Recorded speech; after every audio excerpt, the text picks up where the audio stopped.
Frazier and Maestro styles, you know we got one. Right back like we left something. We don't duck smoke, we want all of it. So line them up, Trey shot with the blade, you know we sizing it up. I'm quick to catch the fade, you know Styles making the cut. Cause we coming out clean every time that we showing up. It's gonna be called The Barbershop. What up, y'all? Welcome back. It's a brand new episode of this week's Barbershop Sports Talk podcast. We are streaming live on Twitter, on the Facebook page, YouTube channel, live on Instagram, and on Twitch. It's your boy Trey Frazier. That's the homie Maestro Styles over there. Yes, sir. Yes, What's sir. good, man? What's going on? Cooler, man. I was just patting myself on the back because I realized I really do like our theme song, man. I know we've had it for a while, and it never dawned on me. I should probably put that out for streaming. You should, man. You definitely should. It just never dawned on me. I should put our theme song out for streaming. That would be some dope stuff right there, man. I co-sign that. Yeah, for sure. For sure. I co-sign that. Yeah, man. But I'm good, man. I'm good. How you? All's well on this end, man. First and foremost, happy Mother's Day to my moms, your moms, and all the wonderful moms out there who had a great mamas, weekend. mamas, babies, mamas. No doubt. Shout out to my son too. He had a big game on Sunday. They were playing a team that's in first place at 4-0-1. Knicks team was 3-0-2, so there was a game, a half a game separation. Big time game. Looked like it was going to end in a tie, and his team gave up a goal. Pretty much got walked off, man. Gave the goal up, and then the ref just, called the game right at the end there. So kind of felt bad for the kids, but you win some, you lose some. But it was a good day though. It was a good day. They played well. It was on Mother's Day, so the kids definitely wanted it for this one. But we move. Yeah, for sure, You know for what I mean? sure. But I hate when we do this podcast and then it seemed like all the big news drops the day after when we do this podcast. And before we get into, I know you got your opinion on the George Pickens trade.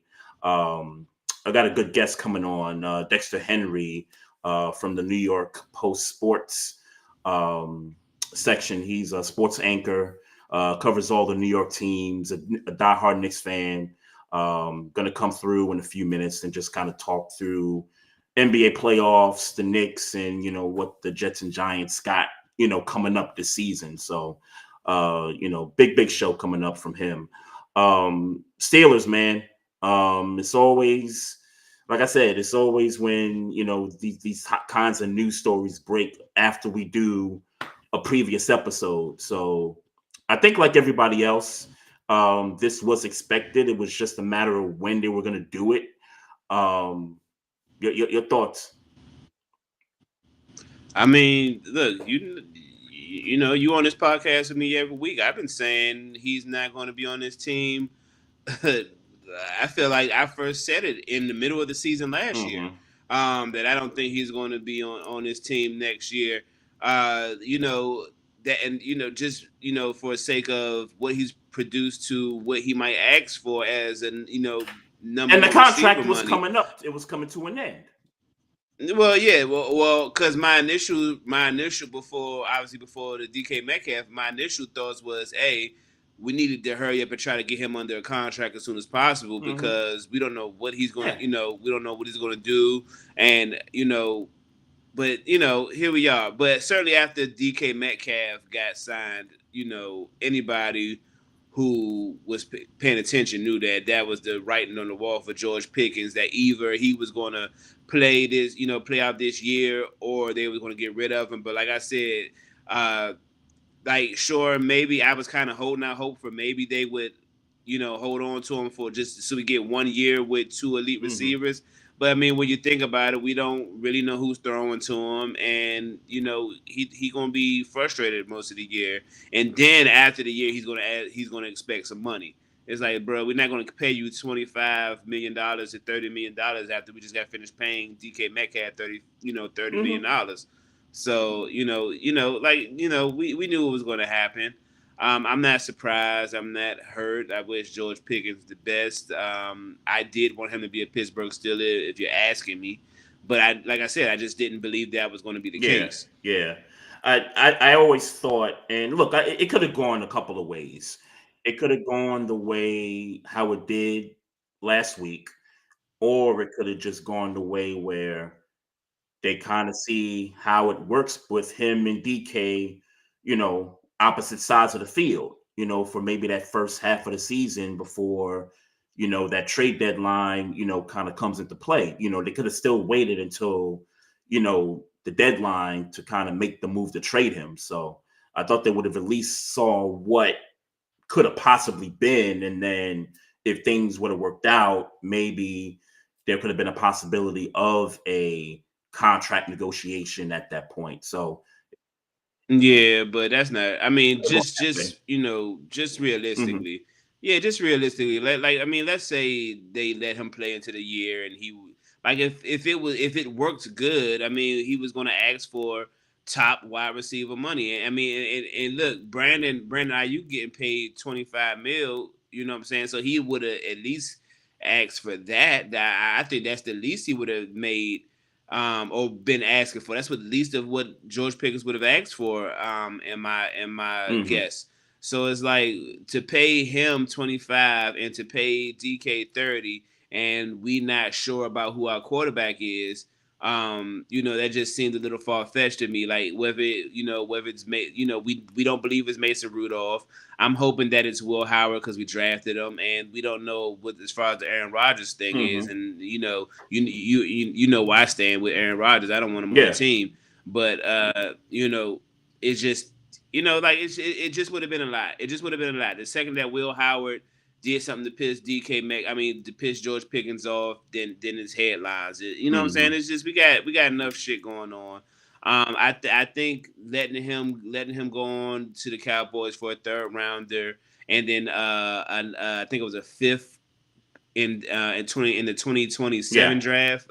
That's fine. We got 12 picks going into next year's draft. I'm okay. My feelings ain't hurt. Have we seen what Will Howard looks like? Like as far as like college tape, and because I have. You have? Okay. I've been watching some. Yeah, I've watched. Watched a couple games. I watched his John Gruden. The John Gruden joint he be doing on YouTube. I watched that. He says and does all the right things. He's a 6'4", about 250-pound quarterback who just won the national championship.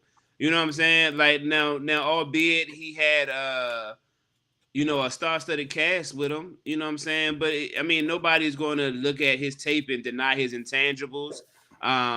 He's a rookie, but he's going to be a rookie quarterback.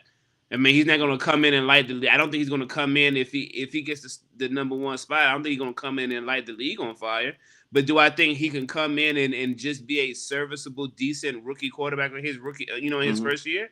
Absolutely. I honestly think at this stage of the game, this could be a steal, and we should treat him. I ain't gonna say treat him like he's the number one, but he should certainly be allowed to compete for it. And that's another reason why I don't care to have to pay Aaron Rodgers $25 to $35 million.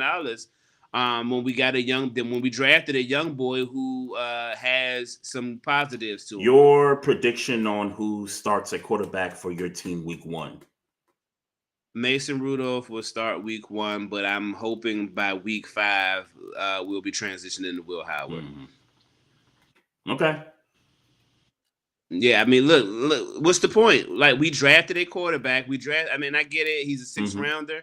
But we drafted a quarterback. I mean, Shedeur Sanders is a 5th rounder who is reported to look better than everybody in his quarterback room right now. You know what I'm saying? So, hopefully we struck lightning.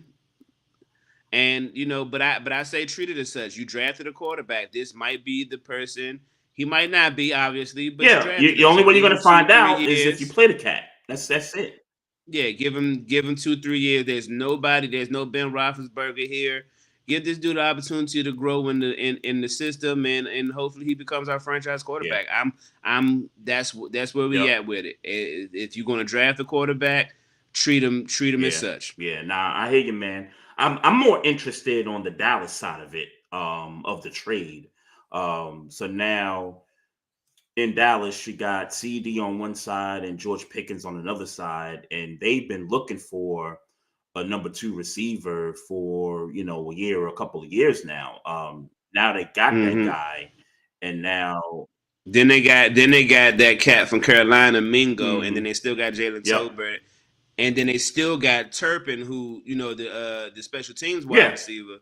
Like they got a The well-rounded depth wide receiver has core right got now. better along with him coming in. So you push those guys back into their normal positions, and now you got a wide receiver core in Dallas. And I think this gets Dallas, to me right now. I'd say Dallas is a playoff team. Um, we'll see how the offensive line go. I know they drafted in that area. Dak Prescott come back. He's gonna be healthy. We'll see, man.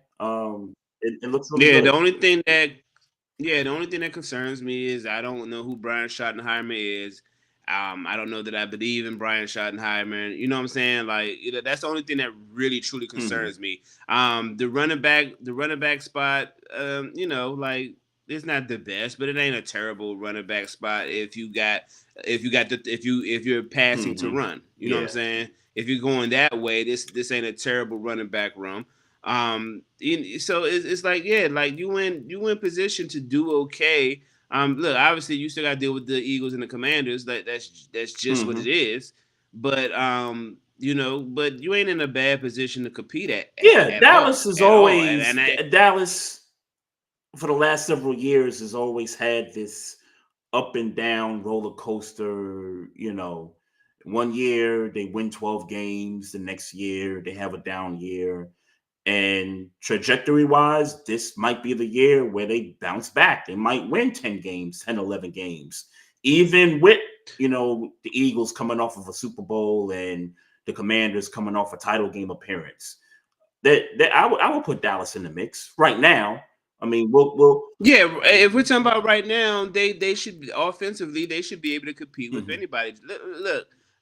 I get it. George Pickens has shown immaturity, and he got some things off the field that people don't necessarily care mhm, for, and sometimes it's hard to get him to stay focused in game. But let's be very very clear. At number two, at a number two receiver, when you already got a guy that's elite, mhm, um, like he would have to completely be disinterested in playing, which I guess his report, he's focusing on trying to how to get number one wide receiver mhm. money, which means he's not going to get, Dude. he's not looking at Dallas like he's just not looking at Dallas like a stop. He's looking at A Dallas pit like stop. Like a pit stop, like a way to mhm, prove why I'm a number one. I'm worthy of being a number one quarterback, wide receiver. I'm mhm, sorry. So, if that's his motivation and he plays that way, this is going to be a pit stop, and he is going to and George Pickens is one of them. He's a mhm. dog. Like he just hasn't put it all the way Right. together to So you you think we only know. see 1 year of him in Dallas? I think we see 2 years of Two him in years? Dallas. Okay. I don't know what his, obviously he I thought got he had a year left on the this contract. last year. Yeah, he got a year left, right? I'm sure they could, don't give me the line, but I'm assuming they could franchise him or Okay. do Yeah, something that would to make get him, sense. get him on a 1 year deal. Like even if they try to say, I give you a 1 year deal for 23, 24 million Hmm. dollars, like like at this stage of the game, he job might have to take it, but nah, Not not really, really. because I take it if back. somebody like One because if year, one somebody year, like Jacksonville one says, year. "Hey, I'll give you 30 to be our number one," then he gonna Yeah. take that. Yeah, 1 year. Yeah. Mhm. So yeah, I'll stand on 1 year. If they don't get a deal done, which I don't, They like don't do that. I can't see them. I can't imagine Dallas them. don't do that Yeah, I can't historically. imagine them Yeah. trying at all. Well, I mean, it wouldn't even make sense Micah. considering Yeah. Michael Parsons hasn't been hmm dealt with. You know what I'm saying? So it don't even make sense to Right. deal with it. And CD Lamb got a bag. Dak got a Yeah. bag. Like But more it's so, only so many people you but could more pay. so, they typically don't do the in season. We're gonna get you the money unless they did what they did with that. Well, I mean, right. Well, I meant off season, hmm but like let's like he'll play out this whole hmm year, but they're not gonna. I can't see them saying, "Hey, bro, we're gonna give you $25 million when they got to pay Yeah. Micah." Yeah. You know what I'm hmm saying? So I can't see them doing it unless he go crazy, like 1,400 yards. It's like he do For a something number two wild. receiver, that'd be wild. Yeah. Yeah, right. You know what I'm saying? Right. And then even then, I can't see them paying them because Micah is Micah, and it's like you can get assets hmm for it. Yeah. You could trade that off and get That's true. assets That's true, man. and leave that team to pay. So yeah, I just can't see it. I just can't see it. I just can't see it. But if this plays out right, are you going to like? I'm not going to go as far as to say Cowboys would be seriously competing for a Super Bowl, but I mean, like, I think Pickens at his hmm prime with CD Lamb is just as good as AJ Brown and Devontae Yeah, Smith. like they're gonna. I mean, and those Eagles Cowboys matchups are always like toss ups, regardless of roster. Regardless of who's terrible, who's good. Like them matchups is always going to be, and even Commanders Cowboys, it's always toss ups. So they've put themselves right in the mix of contending for NFC East title, in my opinion, for right now. And we'll get to a time in later this year where we start doing division projections, and I'm sure they're going to make cuts all across the league, and teams will pick up players to fill out rosters. But right now, I kind of like Dallas where they at. Like they filled the need. They needed a number two, a legit number two. They got that.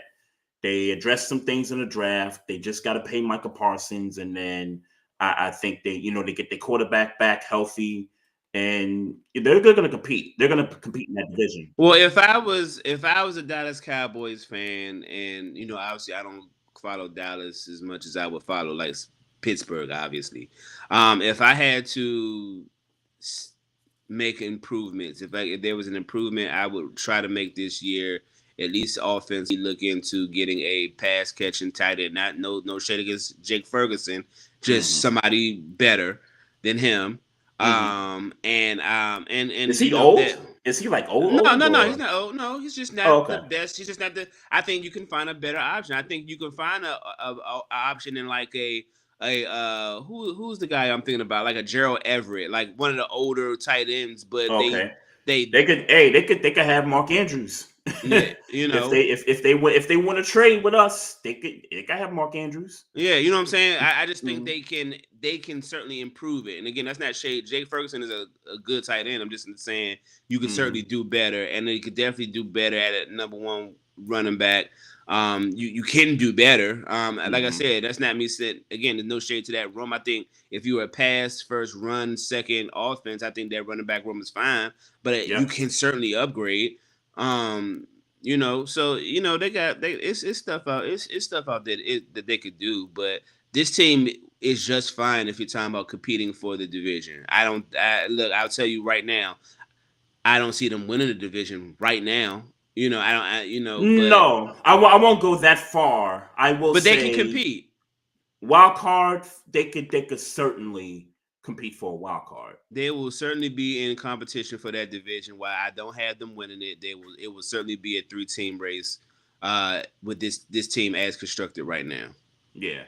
Yeah. Yeah. So I mean, shout out to them. I mean, look, Pickens is definitely going to get them headlines. I saw that the Eagles and Cowboys getting opening night in September. Yep.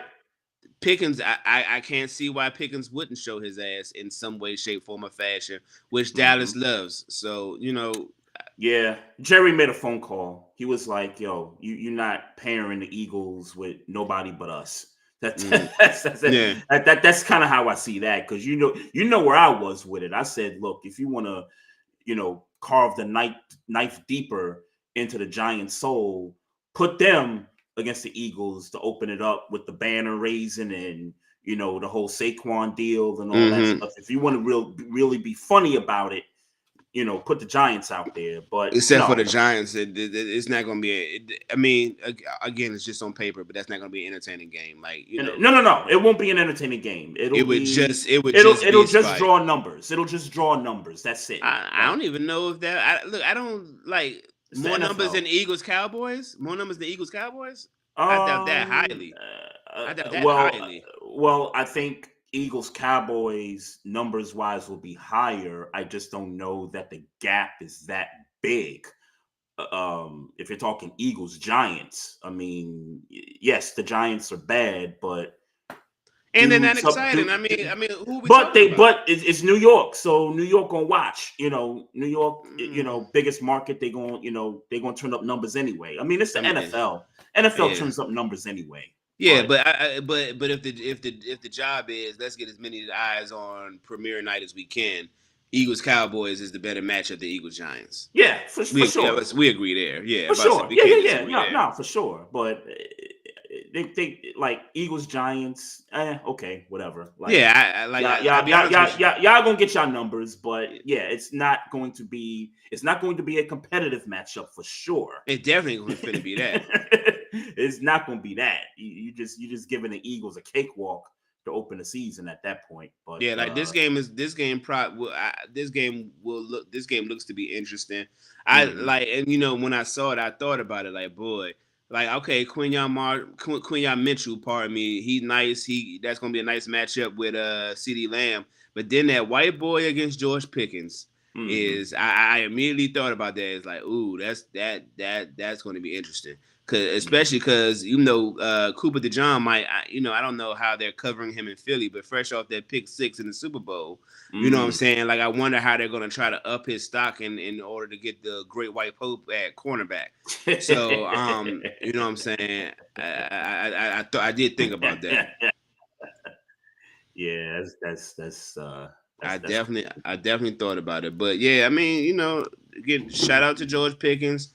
Continued success as an NFL player. I'm not surprised. Saw it coming. It was just a matter of when. I mean, I'd be lying if I didn't say I was holding out hope to have two number one receivers in Pittsburgh. But here we are, right back in the same boat we started before. DK Metcalf looking for a number 2. Meanwhile, Amari Cooper is still out here, and Keenan Allen is still out here. Yeah. And that's like what why are we waiting? That's in Pittsburgh news. Why are we waiting? And maybe they're waiting for Aaron Rodgers, man. I don't give a damn who you waiting for. You still need a wide receiver number 2, I get it. Whether it's Maestro Styles at quarterback, you need a number 2 wide receiver. I get it, bro. And respect to Robert Woods, but he ain't a number 2 wide receiver at this stage of his career, I don't feel. Yeah, like, you know what I'm saying? But you put Amari Cooper, Robert Woods, Calvin Austin, Roman Wilson, who, I know he ain't played a snap yet, but now we talking about a wide receiver core. Like, now we talking about a wide receiver core for whatever quarterback is starting day one. And, by the way, Pittsburgh, stop playing. Do not get Lazard. Don't do it. Alan Lazard? Don't get him. Oh. Well, if they get Aaron Rodgers, they're getting Alan Lazard. No, bro. We're not about to do that, bro. Don't get Alan Lazard. And I don't want Aaron Rodgers anyway, so down with both of them. Take that shit somewhere else, man. I don't want him on my team. I don't want neither one of no shade to them. Amazing careers, all the things. I don't want them in Pittsburgh at this stage. I don't want them there.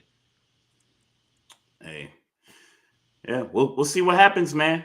They did release some. I know they've been releasing pieces of the NFL schedule and stuff. I've been trying to look up what the Ravens, what they're gonna do. I'm hearing rumors that we might open up in Buffalo on Monday Night Football. I didn't see. I don't know how true that is, but Yeah, only if one it I is, saw. Go go ahead, ahead. my I'm my fault. fault. No. I was about to say Pittsburgh shit. You go ahead. Yeah, nah. I was just saying, I don't know if there's any truth to us opening up against the Bills on Monday Night Football, but if wherever we open up, just bring it. I don't care. I don't care. Yeah, I saw Pittsburgh and Minnesota in Dublin, week 4. Hmm. Is that official or? Yeah. I might be messing up Ah. who we're playing, but it's definitely in Dublin, week 4. But I'm pretty confident that it's Minnesota. Oh, okay. Okay. Hey. Yeah, that's the only one I saw. Yeah, and I think it seems like with the Christmas schedule, because now they because Christmas is on a Thursday this year instead of the 2 games, now it's going to be 3 games. So I think they're doing that Netflix thing again. Yep. The two early games on Christmas, and Yep. then Amazon will get the night game because it's Thursday night football, Amazon. whatever. They kicked us off. Pittsburgh is not playing on Christmas Day. Last I checked. But you know who is again for the 3rd year in a row? Yeah. Kansas City. Yeah. They need to just kind of make that a tradition, kind of like Detroit and Dallas play on Thanksgiving. Just make the Chiefs be the Christmas team, and they're probably gonna make the Ravens do the same thing. It wouldn't shock me if they made the Ravens play on Christmas again. Yeah, I thought I saw. I thought I saw that you guys were playing on Christmas, but don't hold me to that. Wouldn't surprise me. Yeah. How you feel about Derek Carr announcing retirement? So shoulder injury is too much. Yeah. Thanks for bringing that up, because that totally slipped my my notes here. But hey, congrats on an 11-year career. Yep. You're not a Hall of Famer. Yep. Sorry. No shade. But you had a couple good seasons. You had a good year. You had a good run. Yeah. You had a couple good seasons. You had a successful NFL career, regardless of how we, what I'm saying? Like, there was a time when we considered Derek Carr a quasi top 10, and I'm saying quasi, meaning I'm not going to necessarily say I put him in there, but quasi, he was a top 10 talent at one point. You know what I'm saying? So it's, like, hey, it's every quarterback don't get to do that. Nope. Every quarterback don't get to do that. Yeah, the 1 year he got hurt with the Raiders, where he was like an MVP candidate through like 11 or 12 games, and then I forget, he said something crazy. And he missed those games, but the Raiders still, I think they won 11 or 12 games that year.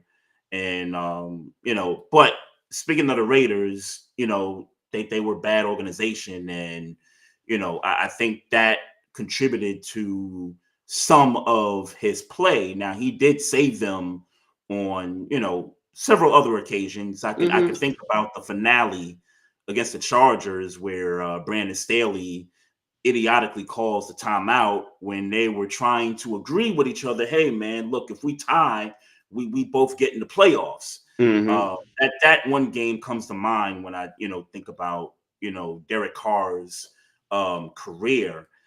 But again, congrats. He tried to make it work with the Saints, but the Saints are kind of in cap hell in transition. So and he got hurt. And, I mean, right. I mean, let's just break it down to what he retired because of a shoulder injury is how I read it, and it's he ain't young, he certainly old, but he ain't young, and it's just like, all right, bro, like let's just wrap it up. I mean, they drafted a young quarterback. I know nobody really believes in him, but much like Pittsburgh situation, you draft a quarterback and you don't have a franchise quarterback, then you should kind of try to see if you can lean this rookie quarterback into position to be your franchise quarterback. Yeah. My favorite saying with quarterbacks when they're younger is that you want to build a team around them and try to get a Super Bowl then. Not saying the Saints are in that, I'm just saying try to build around it when he's young and try to get your chip then, because once it becomes contract time and he's your franchise quarterback, he gonna hit heads. He gonna be a major percentage of your cap. So you got Shucky, Tyler Shuck, whatever his name is. Tyler Slow. Slow, whatever his name I don't is. know how you pronounce that. I But thought it was I've like heard Shucky or something like that. I've heard multiple pronunciations of his last name. Well, so whoever he is, you know, Got like lucky. give him I mean, you ain't got no choice. I mean, you do got a choice. Give him an opportunity. I seen people already talking about call the Giants and try to get Jameis back in New Orleans. Don't. Like, I saw that. Like with all due respect, because I like that black man, positive attitude, all the things. He would start though. He would start for them. I'm not so. I mean, sure, game one, yeah. He would start for them. Game one. I'm probably with you game one, but like it's just like he'll like probably lose the starting job at some point. Yeah, you got a guy, and they drafted him round 2. Or did they draft him round 1? 3? I thought round 3. Okay, I thought it was round 3. Okay, well, wherever they drafted him, you drafted him. You drafted a young quarterback, and he was rated like a top 5 quarterback in that class. Hey, man, get it. You know, treat it as such. Treat it as such. But to Derek Carr, you know, salute, congratulations on a well played career. Anybody who has Derek Carr's career would call their career a success, whether it's a Hall of Fame career or not. Yeah, it makes me think too. They should have drafted Shador Sanders, the Saints. Well, yeah, because Shador would have easily been the next guy in line. Yeah, we could beat that. Start. We could beat that dead horse until the carcass could come up. But you know, hey man, he's because look, keep it a buck. He's going to get that starting job in Cleveland. He just is. They released the week 1 schedule for the NFL. So you guys are at home against the Dolphins. Yep. 1:00. And so I was half right about the Ravens being on Monday Night Football, except we're not at Buffalo. We're going to be at Green Bay Monday Night Football. I thought Green Bay was playing. I mean, you telling me they're playing the Ravens? You must be reading it, but I thought Green Bay was playing somebody else. But like I said, you must be reading it. Yeah. Kansas City and the Chargers got that Friday game, that international joint. Oh, okay. Which is on YouTube, which is interesting. Nah, YouTube TV, or you got to pay for, or you got. It says YouTube. Oh, okay. So meaning everybody can watch it. That's what I'm assuming. Yeah. Okay. That's what I'm assuming, because YouTube TV is actual cable provider. Like $75, like $75 type. Yeah. Okay. I just for clarity. That's what's up. I mean, I'm sure there's a big money conversation to be had there, but I ain't well versed enough to have it.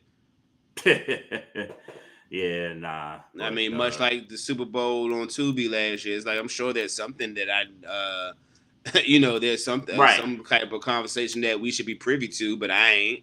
Yeah, Tubi. That's the thing. Tubi needs to get some of these games during this regular season, hopefully.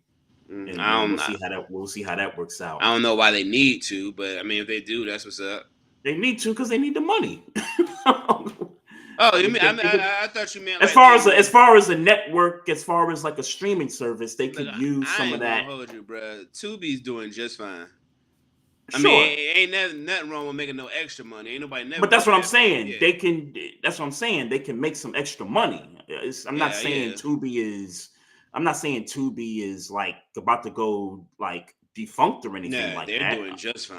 I'm just saying. Look, I remember when In Living Color aired that halftime show for the Super Bowl that one year, and that's how Fox got the NFL. And a lot of people credit In Living Color for Fox being able to get the NFL on their network. So, yeah. Tubi. Well, I ain't got no problem with Tubi. I got people that I know who have TV shows and good shit on Tubi. Yeah, like the Prime joint, the Prime and Roxy joints on Tubi, right? No. I'm talking about like people I personally know. Like, no, I know that. I'm asking. But yes, that's the Prime Tubi. And what's the name joint? Yeah, that's on Tubi. That joint. Okay. Yeah, that's Yeah. on Tubi. But and matter of fact, let me shout out my man Allen, man. Rise of the Golden Goons. I just seen them on Instagram the other day. They about to come out with season 2. But Rise of the Golden Goons on Tubi, man. Good DMV little, little series, man. And I finally did watch it because it's been out for a while, but I never watched it until like maybe a couple of months ago. I was like, man, look at my man's out there.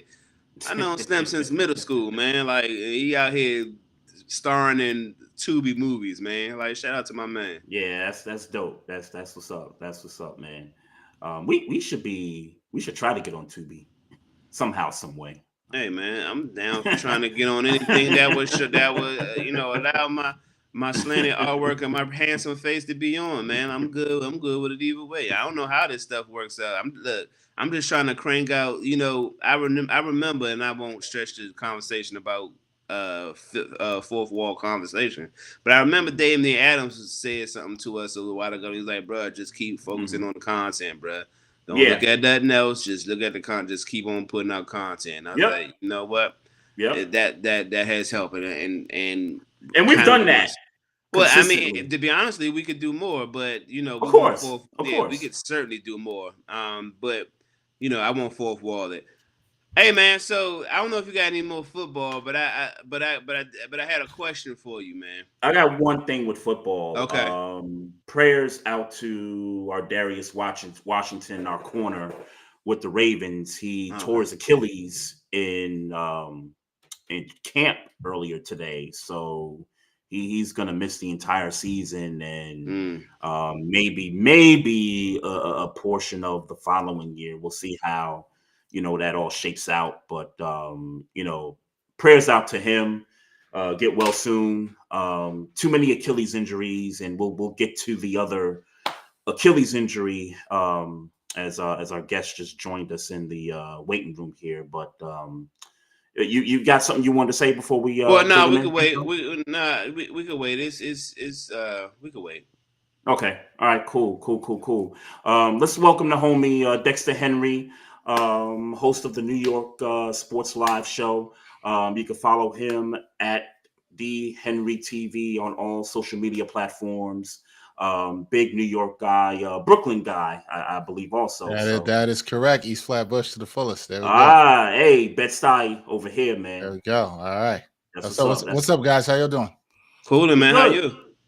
I'm good, man. I can't complain. It's just been busy during this next playoff run, as I know you guys are enjoying. I'm enjoying. So, well, he's not enjoying it. I'm not so much. I mean, it's entertaining for me, but I'm a Wizards fan, so it ain't much to celebrate. Oh, yeah. You know what, Maestro, man? I'm gonna tell you because the Wizards, man. I have a lot of friends down in DC, and I want y'all to have some light, man. There needs to be some light for you guys. And last night, the lottery, I know that was not fun. That was not fun. Nah, but I'm not looking at it as negatively as everybody else is. Obviously, this is a Cooper Flag sweepstakes, and I'll get into my my little conspiracy theory about how these little lottery balls are getting. Oh, you already know, Maestro. You already know, bro. Because I'm sick of this shit, bro. I ain't gonna hold you. I am sick of this shit. I'm sick of it. I ain't gonna hold you, bro. Like, because not even just for the Wizards, there are teams that are perennially bad. Why wouldn't those Charlotte. people get? Charlotte. Why don't they get the Wizards? Why don't they get the fucking probability of getting number one? But I digress. We'll get there if it come back around. I'm cool with number 6, and I'm also because we also got number 18. It's the little projections is real guard heavy. Unless I know that we're getting rid of Jordan Poole sometime in the next couple of years, I'm not tripping on guard. I'm gonna tell you where I want to go. Let me hear this. Obviously, if Edgecombe comes around or Trey Johnson comes around, sure, you got to take the best available. But I have no intentions on them coming around by 6. I think both of them will be gone. I agree. Go on and get Derek Queen. I know that's a reach. That's a reach because he's now more you like want a Derek Queen train. Yeah, well, here's what I got you. Because I've been saying, hey, the Wizards, hey, it's But here's why. My team is young. I like Bub Carrington. I like Pitt. Bub That's my Carrington. guy from Pitt. Yeah. That's my guy from I Pitt. like Good. Bub Carrington. Yep. I like Jordan Poole. He's comfortable playing shooting guard. I like Jordan Poole there if we're going to hold on to him. So now we're talking about let's up the front court. Get him. If you get Derek Queen, you can put Sarr at power forward, where I feel like he's going to be way better, and Bilal at the 3.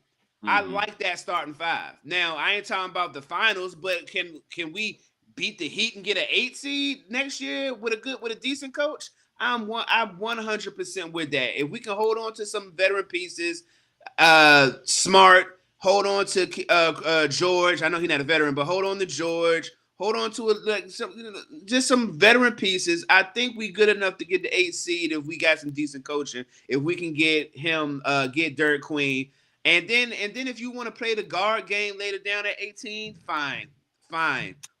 But I've always Yeah. had the dream of Derek Queen being with the Wizards. He's a Baltimore guy. Hold on. It's an Stop hour away. that dream. You ain't dreamed that. Yes, I did. I said that. I said that. You didn't say it, but it's not. You making it seem Okay. like this is such a thing. Like you give a fuck about how the Wizards. You don't care. You don't care. You're right. I You don't care. care. You're You don't right. care. I don't care. But I did say, hey, maybe the Wizards should draft Derek Queen. I said that. Yeah, I said that right after the tournament. I'll tell you why I shot it down then. I'm watching him, and look, he's a scorer. Don't get it twisted. He is definitely a scorer. But it looked ugly to me. And now you can coach that, and you can fix that. You can fix it. But when I'm watching them play, Florida is the more specific game that I watched them play, and it was like it just didn't look good. It just didn't. And I'm old. I don't care for the 3-point shooting. I just don't. And it was like, and maybe it was. You sound like Chuck D right now. But I don't. I don't. I get it. I respect it. I don't care for it. I like my centers in the paint, getting rebounds and cleaning and doing cleanup work. That's how I like my centers. You need a post game. You're gonna need that. That's how I like my centers. But I watched him. Like, and again, maybe Maryland was struggling to score a little bit against Florida that game, but I'm watching him getting rebounds and like drifting back to get jumpers because they're trying to keep up with Florida. And that, I ain't really like that. I'm cool if they give me he's stocky enough. I wish he was a little taller, but centers ain't 7 feet no more, no way. But let that man cook. Let just keep him in the paint, train him up a little bit, and hey Mike, man. Hey Mike. Shout out to my man. Shout out to Mike. Shout out to Mike. Come on, man. I don't need hey man. I don't need that negative energy over here, bro. I don't even know who his team is. Who his NBA the team. Bulls. His team he's a Bulls fan. Oh man, Mike's a Bulls fan. Hey man. Y'all ain't doing that much better. Y'all ain't doing that much better, bro. They was in the play-in. They was in the play-in. That's a fact. We were not. We were a long way from the play-in. Yeah, man. But that's what I'm hoping, man. If we get him and we can do what we want with that 18 pick. If they still feel like we need a guard in case Jordan Poole doesn't stay around. But it's not like it's like, why wouldn't Jordan Poole stay around? Like, why wouldn't he stay around? He's still the leader on that team. He's still going to be allowed to score because he's the best scorer on the team. Like, what reason does he have to want to leave? Mm-hmm. I mean, I don't want Jordan Poole as my leader. I'll say that. I don't want that. I'm not going to put that. Like, yeah, and that's I think. But that's not his fault, though. To be fair, Yeah. that's not his fault. I'm just saying, if he's the leader on your team and you're trying to win, that's not good. But to your point, bro, where the Wizards are and the way you're thinking about shaping the team, which I think is very logical. You're trying to put a center in there. I love Bub. I'm a little biased. I'm a pick guy. I love Bub. I think he'll be great for you guys. I just think you got to get the young guys to develop along. And then we're talking about 2 years down the road when Poole's probably not here. The shape of this team looks differently. Listen, somebody's got to score on a bad team. Yeah. You know what I'm saying? Yeah. Somebody's got to score. Jordan Poole, to be fair to him, he was better this year than he was the year before. I mean, that's what I was saying. A little bit better. That's what I watched. Listen, They I switched watched his position though, right? They didn't. They made him shooting guard instead They put him of off right? the ball more. Yeah, definitely this year. Yeah, but I'm not, and that got something to do with it. But it's Mm-hmm. also him just maturing. You gotta understand, the dude's 26 years old. that's fair. That's a fair true. point. That's a true. fair point. And the thing is, was he miscast on the team the year before? Yes, he's not number one. But again, he didn't ask for that. Yeah, Right? Like he didn't ask for that. And I think that he can help some of these younger dudes. I think the coaching got a little bit better. They put him off the ball in better situations. He cut down on the turnovers. The shot selection was a little bit better. And look, you hope guys like Carrington comes along. You hope Alex Sarr develops a little bit more. I think you're right. Having a Marcus Smart around could be very helpful if Marcus Smart wants to stay. Look, listen, I love DC, man. DC deserves better than what the Wizards have done. That's all I'm saying. That's a fact. DC deserves better. Hey, Dex, DC has a top 5 nightlife. And, facts. And every time these talking heads talk about, New York, Miami, Los Angeles, they're talking about places with the nightlife, and it's like, DC got the nightlife. Especially if you're black. You know what I'm saying? Mm-hmm. Like if you black and you've hung out in DC, you know what time it is. Okay. Right. You know where to hang out at. And so it's like, let me ask you. Go ahead. Trey, let me ask you a question. Yep. This might be you might rock with me on this based on what you just said. Yeah. Where would you rather party? I don't know how old you guys are, but we seem like we're all sort of in the same age. If you're gonna meet up with your boys, you're gonna go for a weekend. Would you rather hang out in Miami or DC right now? Well, I'm from DC, so and I don't go many places. Maestro is DC all day in the paint. But full transparency, I have never partied in Miami. So so I've never partied in Miami either, Okay. but I visited Miami for the first time around the Christmas holiday. And not that we went to party or anything like that. I went to go see some family, but I don't know, man. That's a tough choice, man. DC. I've lived in the area for 20 years, so I already know what the party scene is like. I mean, they've had all kinds of night spots, like the joint Maestro Love, like that same building done had like 5-6 different nightclubs, since I've been here. So and I done had runs in all of them. So it's a top 5. DC is a top 5 nightlife. I don't spot. think DC gets the respect it deserves in terms of nightlife. I mean, look, I love the area. I love the DMV area. Mm-hmm. I like it. Anytime I go down to DC and visit friends now, I have a lot of friends in DC, especially from school. Anytime I go to DC, even now, I'm in my 40s now, but it's still like there's good places to kick it. Great DC brunch. That's the best like in the country. Yo, brunch spots is like, I feel like pound for pound brunch spots. Yeah, DC, man. Yeah, for sure. Yeah. And the best part that I can respect, and this is just me being a homer, is I know how the criminals move, and I don't know how the criminals move in Miami. So you got to know how the criminals move where you from, though. You got absolutely. To. But that's the thing. You can't go. I can't go to Miami. I'm a 40-year-old man as well. I can't go to Miami, get all the way in my bag to get robbed. That's just not smart. That's hustling smart. That's hustling backwards. You don't want to do that. That's what you do when you was 25. I'm not interested in being robbed. You know what I'm saying? So, home is home. I ain't saying I won't ever go party anywhere else. See, but Maestro, Miami is, and I don't know if you caught this vibe, Trey, but Miami is what I would like to call, somebody from Miami is going to get offended by this, but it's a bit of a poser city. It's a bit of a look at me city. Like I can see that. I was there last year with my boy who was from Brooklyn, but he was living in Miami for a while. He just moved back to New York. Yeah. And we was hanging out at some spots. I was grabbing dinner and stuff like that. But I partied in Miami younger in my 20s, but I hadn't been in a while. And I was like, man, everything's still, no matter how old you are, it's about look at me. Look at what I got. Like it's a little LA-ish in that way. Okay. That's not really my vibe. But I don't get me wrong, the weather is good. Beaches are nice. Weather's great. There are nice things to look at. Yes, indeed. But after a while, that will get a little tired for me.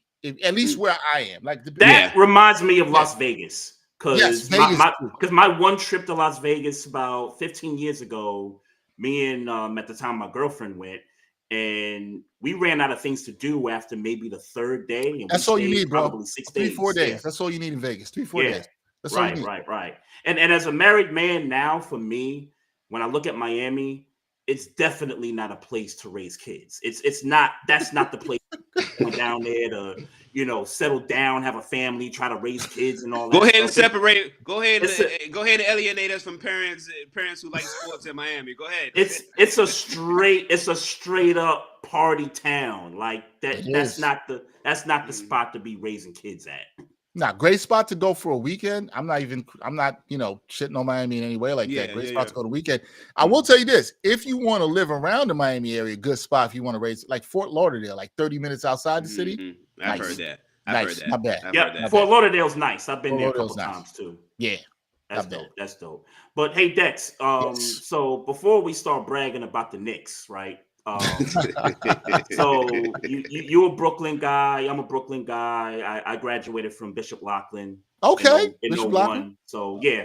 We same age, same year, same age. Nice. I went to Clara Barton. Clara Barton was the school I went to. Clara Barton and Crown Heights. Crown Heights. Yep. That's what's up. That's what's up. Okay. Mm-hmm. Well, tell us about this journey, man. Like, how did you get into covering sports, the sports media business and all that? Tell us how that shaped out for you. Yeah. So for me, I always tell people this. I think sports, guys, is something that I didn't really think about doing as I grew up. Like, I always loved sports. Like, I love sports from the time I was, as long as I can remember, 6, 7 years old. Grew up a diehard Knicks fan. Was buying the newspaper every day. See, we're old enough to remember that when people used to buy the I used to buy the Daily News. Yeah, I used to get daily news every day. Going to school, I was doing that all the time. And I wrote a little bit for my school newspaper in middle school. I went to Philip Pascala Middle School in Bushwick, and I wrote a little bit there, and did some in high school.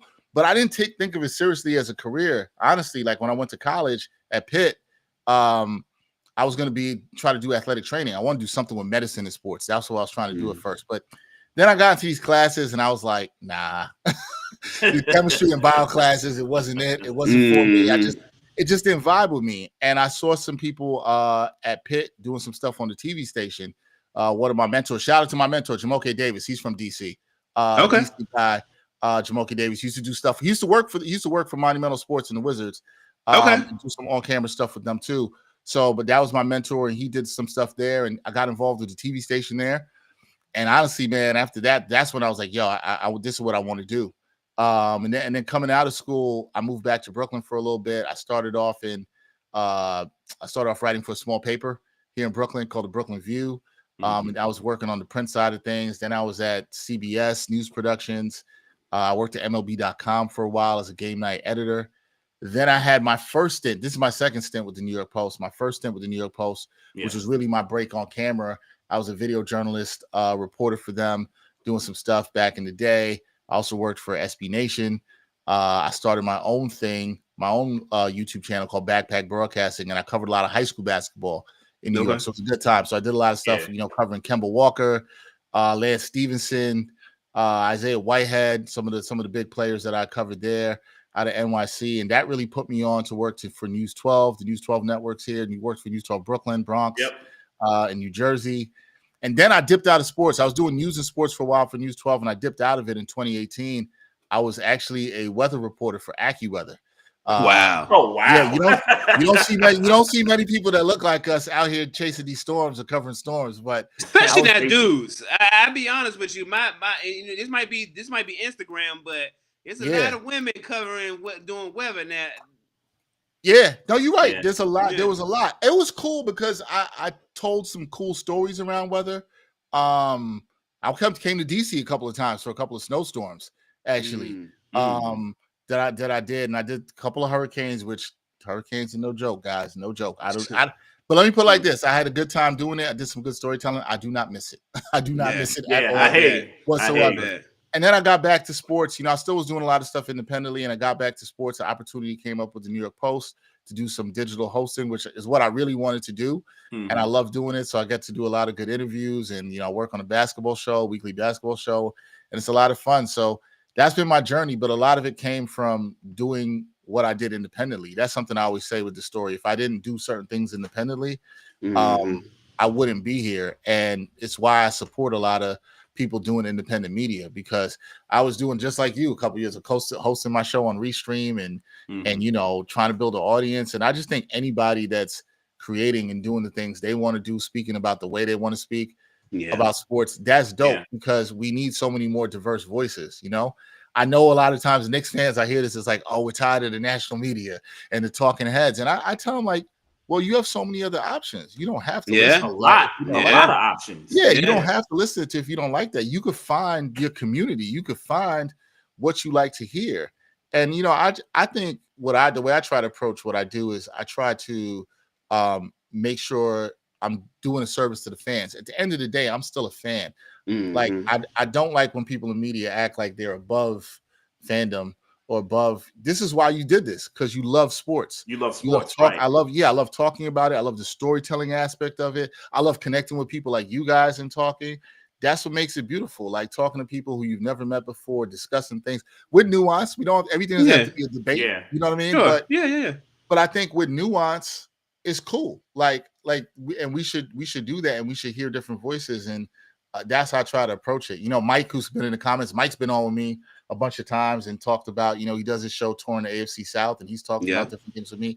The biggest joy for me is finding new voices and having new people to have those conversations with. Because if you talk to the same people all the time, that's whack. Like, you know, it's boring. So, you know, I'm blessed to do it, what I do, but I'm also even more blessed to talk with guys like you and connect with different people and join their platforms and see what they're doing and connect with them. Is dope, man. So I really appreciate it. So what's your thoughts on because you said, you know, you don't like people who try to hide their fandom. So what's your thoughts on you know, talking heads? I won't say talking heads, people who cover the media who are like, what's your thoughts on biases? Like, you know, like if you're a Knicks fan, but you report like they say it's okay to be objective, but some people flat out, I'm a Knicks fan and they're winning because I'm a Knicks fan. Like, what's your thoughts on biases? Or like, do you call it objective?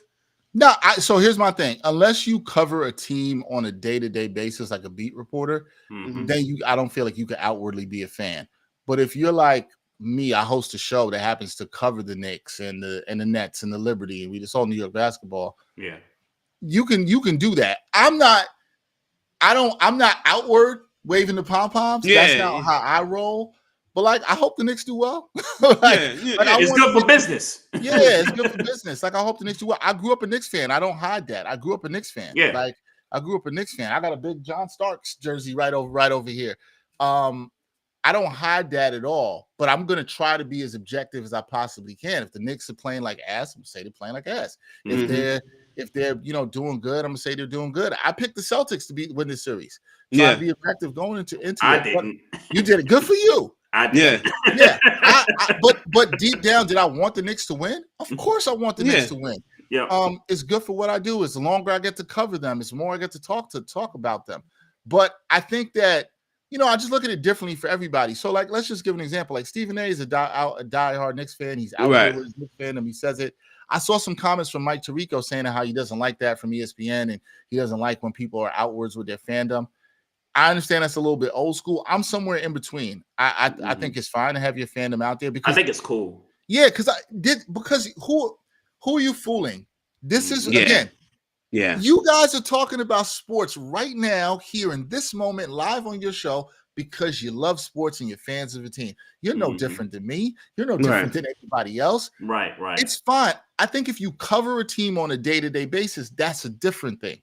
That's different. When you're in and out with the team, I look at that differently. As a beat reporter, those guys are not going to be fans. But I even know some beat reporters who cover teams that they used to be fans of. They say they're no longer fans of them, but I know deep down they want to see them do good. Yeah. Like Maestro, we had Candy Waller on last year. Covers the Commanders. Yep. And she told me one time, she told us when she was on the show with us that she was a big time Redskins fan, you know, growing up, but when she started her own media company and she started covering the team on a full-time basis, she had to put all that aside, paraphernalia, and like not just the fandom part, but like the jerseys, the helmets, and like it helped her cover it more efficiently. Right, yeah. So, yeah, you do have to. I will say this: like, you do have to put it a little bit to the side. And even for me, I don't. This is more for the setup of like my show. So I do a show where I talk about the Knicks. So it's like I'm trying to have it. But and I have some stuff like my daughter has some perhaps. If I take my daughter to a Knicks game, if I take my daughter to a Knicks game or a Liberty game or a Mets game, we're cheering for that team. You know what I mean? Yeah. So it is what it is. I don't judge anybody for doing it. There's some people in media that are like, no, you can't ever do that. No matter what you do, you can't root for the team. I think what she said was a good point. She started covering the team on a day-to-day basis. I will say being in journalism does, and I'm in the locker room sometimes in that kind of nature. It does change a little bit of your fandom with sports. I don't remember the last time I was like devastated over a loss in sports. Because I don't feel that anymore. Like it doesn't hit me the way it used to. Like I used to be a Jets fan. I don't do that anymore. But I used to be a Jets fan. And I don't do that anymore. I quit that. I quit that. That is interesting wording. That is interesting wording. Yeah, I don't do that. I changed my fandom. I'm open about this. I've changed my fandom. We got one on that side. Don't worry. I changed. Okay, go ahead, Maestro. I'm just saying. I was not going to rehash the story. I'm just saying that there's a person who was a grown man who was a team of one team and switched. I was a teenager. He used to. I was a teenager. Was you 18? Was you 18? Yes, I was 18. Hey, I was 18. Where I'm from, that's just like a grown ass man. Like you was a New York Giants fan. And you switched to who? I was Baltimore Ravens. I was a fake fan. I honestly, I was. That doesn't make you a fake fan. Here's the thing. Let me ask you a question. Why did you switch, Trey? Well, I wouldn't even call it a switch. Like. So, he will say to you, "Oh, hold on, no, you ain't gonna tell me." So you gonna interrupt me? I am, because what he'll tell you is that he was never really a Giants fan. He just, it was the jersey. No, you're wrong, nigga. You said I was never really a football fan. But you were a Giants fan. But I didn't follow the sport like that. Look, I am. So I didn't follow the sport the way I followed basketball. My mother was a diehard Knicks fan. She used to get tickets from her job. Her friends, they used to get tickets from her job. We would go to games. We would go to regular season games. I don't want to argue about this. I never been to a football game. Like nobody in my family. What that has to do with being a fan. Nobody, huh? I don't know what that has to do with being a fan. I've only been to one Pittsburgh Steelers game. Because you follow. Oh, you a Steelers fan too? Yeah. That's who I switched over to. I left the Jets. Yeah, I'm a Steelers fan. Really? Yeah, I'm a Steelers fan. Hey. I'm a Steelers fan. So when I met this nigga, I met him. He had a Curry Collins jersey on with a white do-rag. It was actually Jason Sehorn. I'm sorry. You're right. But you last of the great white quarterbacks. Come on, man. And look. Him and my brothers who my father remarried, they from New York, so that's my amalgamation of New York. I met this nigga, Jason Sehorn jersey, sweatpants, white do-rag, Air Force Ones, nigga. It's the uniform in the 90s. In the late 90s. It was a uniform. But Dex also. So yes. Quick story. So senior trip, took a bus to Virginia Beach, right? And all of us decided, hey, we just gonna get football jerseys. It didn't matter if it was your team. It didn't matter who the name was. So I had two jerseys. I had two jerseys. I had the Jason Sehorn jersey and I had the T.O. 49er jersey also. But I never really followed the game like that the way I followed basketball as a kid. Now, when I moved to Maryland, and the Ravens had just won a championship, I didn't even follow them even like then right away. Maybe around 2003 was when I started really getting into football.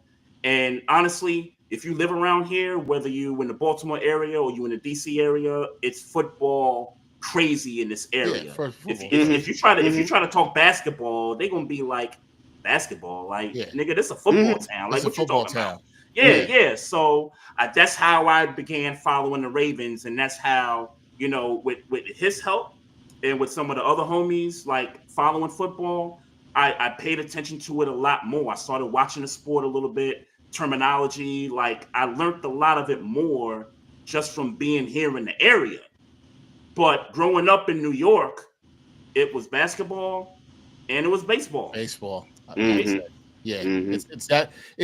No, I get it. I get it. I feel like your journey's different from mine, and maybe Maestro, you might judge me because I switched teams. I've only been a Steeler fan for 5 years. Hey, you 5 switched to the years. right. Well, you switched at an You interesting switched as an time. adult. You switched Man, as an you I adult. switched as a grown man. You switched at an interesting time, but to the right team. So bias will allow me to not throw no shade on you. But and for this nigga here, listen here, bruh. I was not trying to go to that deep dive of an argument. All I was saying is that we was not. But you was trying to keep me from telling my story, though. But That's what you. You said you trying to keep do. him from telling his truth. But my point That's what you was trying to is do. that we was not judging. I was just saying that there was also somebody on this show that was a grown ass man that switched from. Maestro, it sounded like there was judgment. It sounded like there was judgment in your voice. Though. 18 different from 38, though. Are you judging me? Are you judging me? I'm about to say that. I'm about to say that Well, sounded like judgment. Now that sounded like judgment because I was just saying that he wasn't alone. because I was saying he wasn't alone. I was saying that you weren't alone. That's all my point was. You are because okay. I figured. Look, you know, teenager to grown man. I figured you get to a point where okay, this is my team. This is who I'm sticking with. That that kind of a thing. Here's what I'll say to that. Yep. I figured that was going to be the case too. Mm-hmm. However, y'all are smart sports fans. You know the Jets. You know who the Jets are. Awful. They're terrible. And you know what? And the Knicks weren't. And the Knicks weren't. No. Here's the for difference. a while. I think that's a big difference. No. I'm explaining the difference here. Yeah. Mm-hmm. Lifelong rooted for the Knicks. I've seen the Knicks go to 2 finals.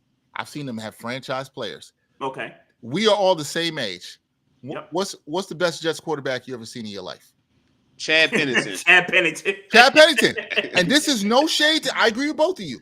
No shade to Chad Pennington, right? But we all would agree here that Chad Pennington is not a franchise quarterback. Very good quarterback, serviceable. Got him to an AFC Championship game in Pittsburgh, which I was in attendance for. Well, that was Mark Sanchez.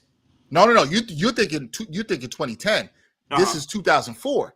They got the divisional round. The divisional round. Sorry, it wasn't the divisional round. Wayne Corbett. That's my Wayne bad. Corbett. Yes, Wayne Corbett. That was the missed field goal game. Right? Sorry, I said championship game. You're right. It was divisional round. You're right. Mm-hmm. He gets him there. Good quarterback, right? But he's not a franchise quarterback. So here was my thinking all this time. Yep. How can you as a franchise exist for this long and you haven't had a franchise quarterback since Joe Willie Namath? Yep. Then here's the straw that broke the camel's back for me.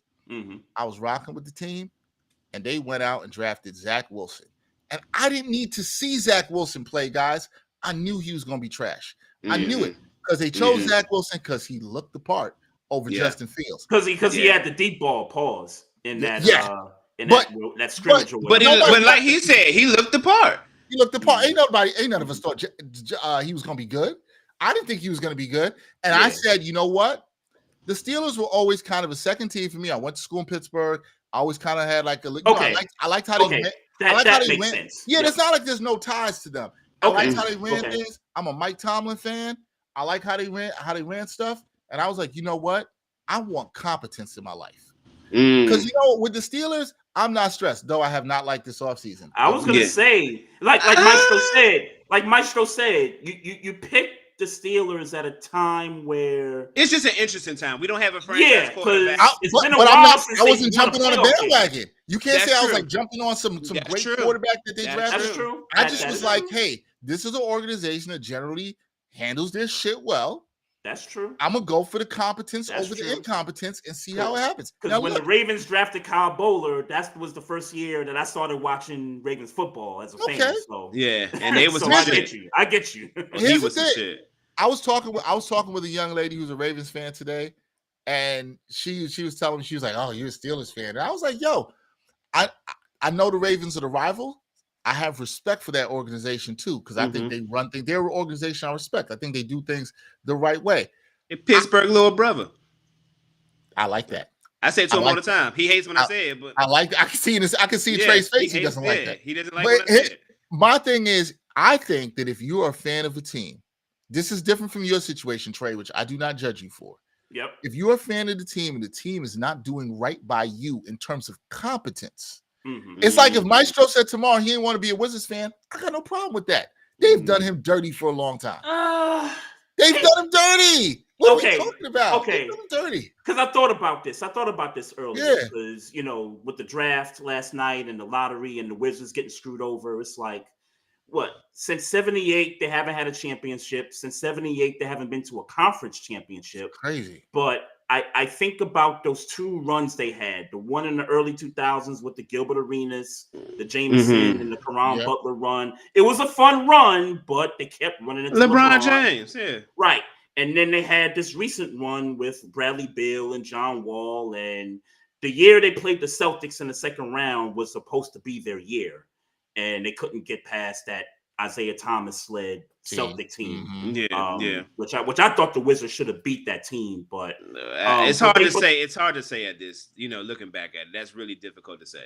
But I'm with you. I'm sorry. Yeah, the Wizards they've had a couple of nice runs, but they didn't get the chip. They didn't get as far as they needed to go. But if you talk about comparing them to like the likes of the Jets, I think the Wizards have been better run than the Jets. Better run than I agree the Jets. With you. At least if you're a Wizards fan, you can say that you've had some good players to root for. Yeah.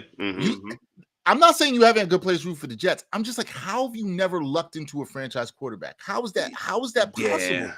I mean, the Jets have never had a Gilbert Arenas. They've never had a Gilbert I agree. Arenas. Yeah, they've never had a Gilbert Arenas and nowhere on the Jets team. How is that possible though, guys? Yeah. Think about it. Think even some teams in the NFL.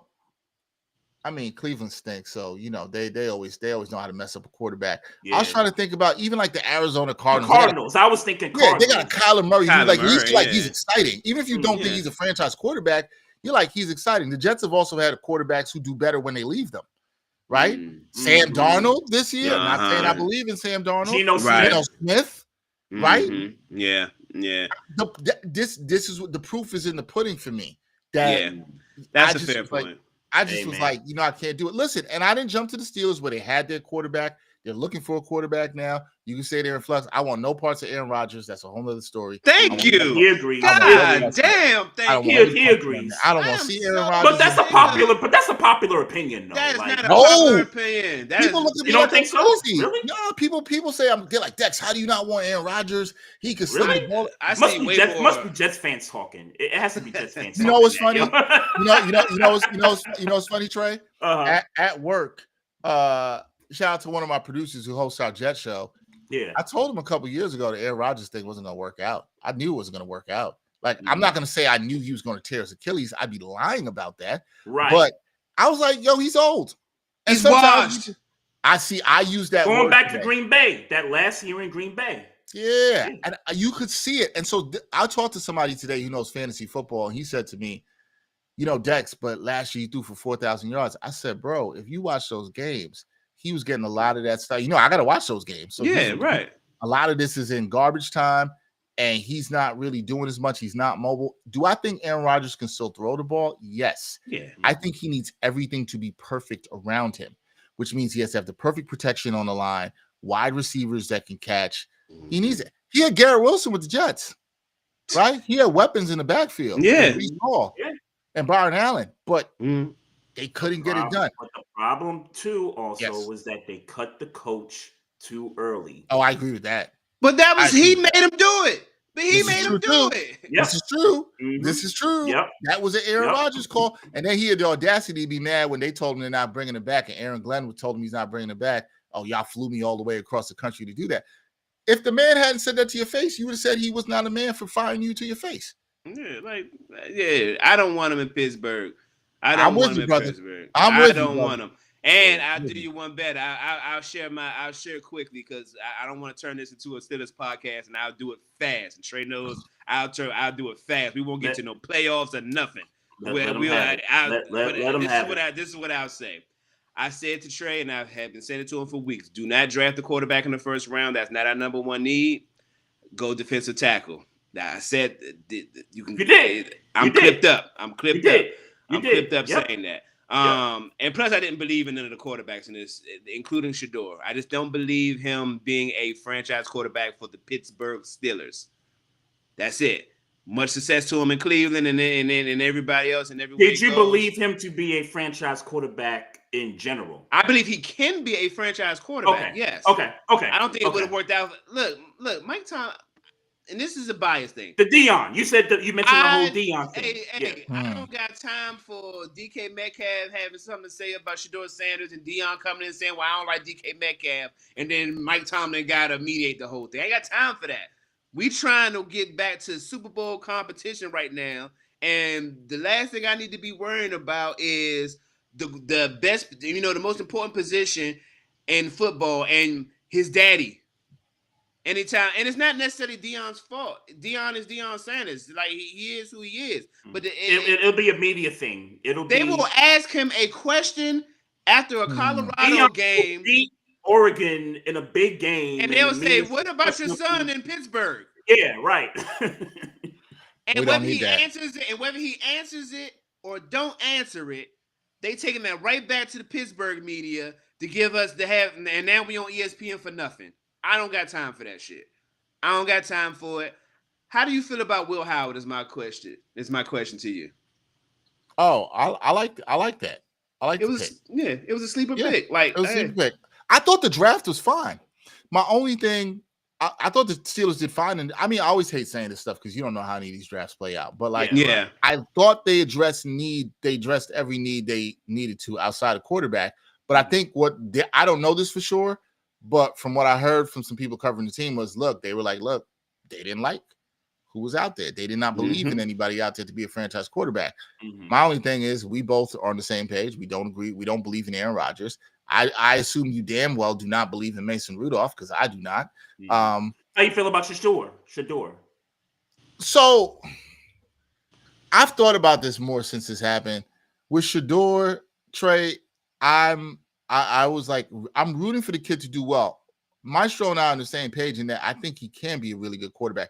I think he's going to prove some people wrong, man. Yeah. I think he's going to prove some people wrong. I don't think it's going to be not in Cleveland. Not in Cleveland because it's Cleveland. Because it's Cleveland. Cleveland's another. Cleveland's like the Jets. Another one of the places like I'm like, damn. I wish he didn't get drafted there. Yeah, but he's definitely going to start. Yeah, he's going to start game 1.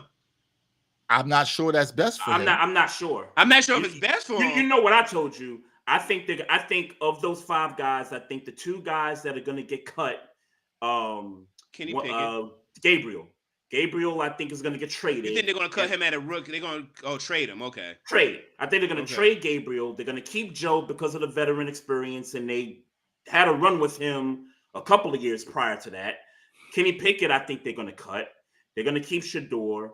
And they got to keep Watson because of the contract stuff, and he's rehabbing right now. So I think those are the 3 guys that's going to be on the roster. Now let's be clear, they don't have to keep Joe and Deshaun Watson. They don't have to, but I'm just saying I think that's going to be the quarterback room when it's all said and done.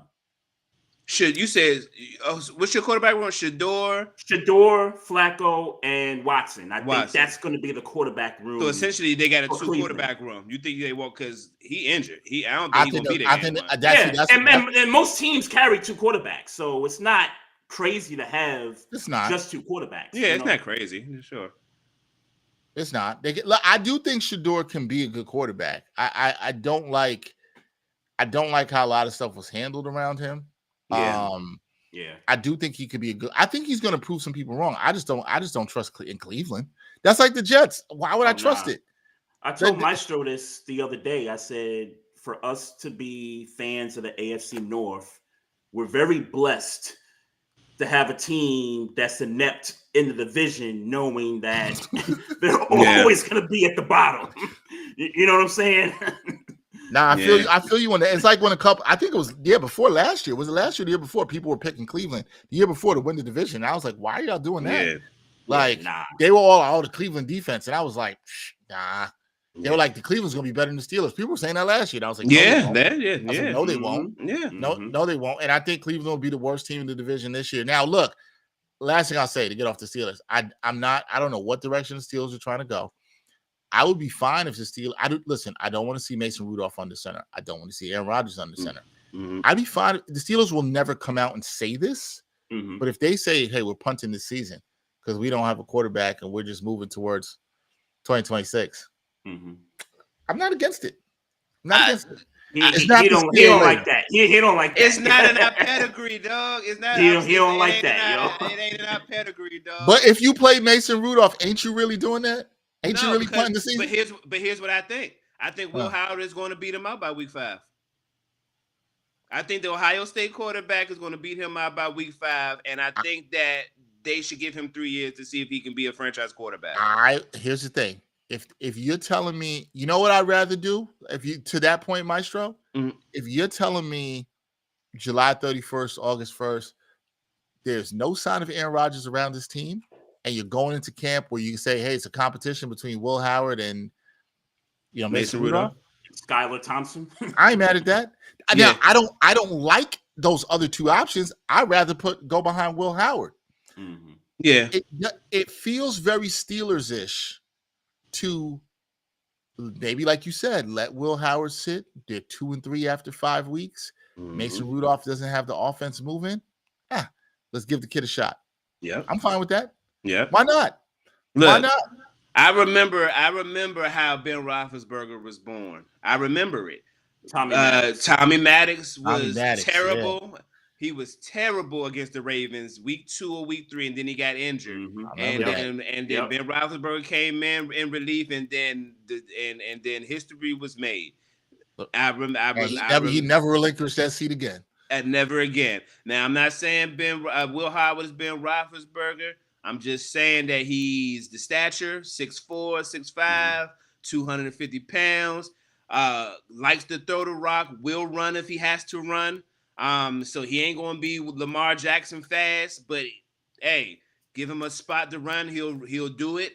I guess if you had to compare him to a modern player based on what I've seen, I'm not saying he's Josh Allen talent. I'm saying he plays that type of game. I know exactly what you mean. Yeah, I like that comp. I like that comp, though. Yeah, he plays that type of game. We have a very young offensive line that we don't know how this is going to pan out. We have I love Jaylen Warren to death, but he is going to be the number 2 wide receiver to Caleb Johnson. Running back. Running back. Yeah, running back. He's going to be number 2 to Caleb. He's going to be number 2 to Caleb Johnson. It's happening. Whether people want to hear it, say it or not, see it or not, it's going to happen. And you got a number 1 wide receiver and everybody else. You need the kid they drafted the year before from Michigan. What's it, Roman Wilson? Yeah, Roman Wilson. Yeah, you need Wilson. I don't think at his best he's going to be a number 2. Yeah, I don't think at his best he's going to be number 2. So you think he's number 3 slot receiver guy? I think he's going to be. I think we're short. And I think we're right back where we were last year, Michigan number 2, because they're going to start Robert. I see it coming. They're going to start Robert Woods and tell him he's a number 2, and it's going to be Van Jefferson all over again. I don't worry, it's going to happen unless we go get Amari Cooper. But that's what's going to happen. So and then they're just going to let Will Howard hopefully run around. And we'll be 9-8, 10-7 again. We'll do the exact same. That's the thing. But here's the thing. What you want is, I'm fine if the Steelers are 9-8. You want 9-8 with hope at quarterback. And that's what you want. That's exactly where I was ending with. I love your plan. I would rather that happen than see Aaron Rodgers out there. Trey tell you. Now let's be clear. I'm a biased fan. So all of this Aaron Rodgers vitriol I'm spewing, if we sign him, I'm gonna act like I never said it.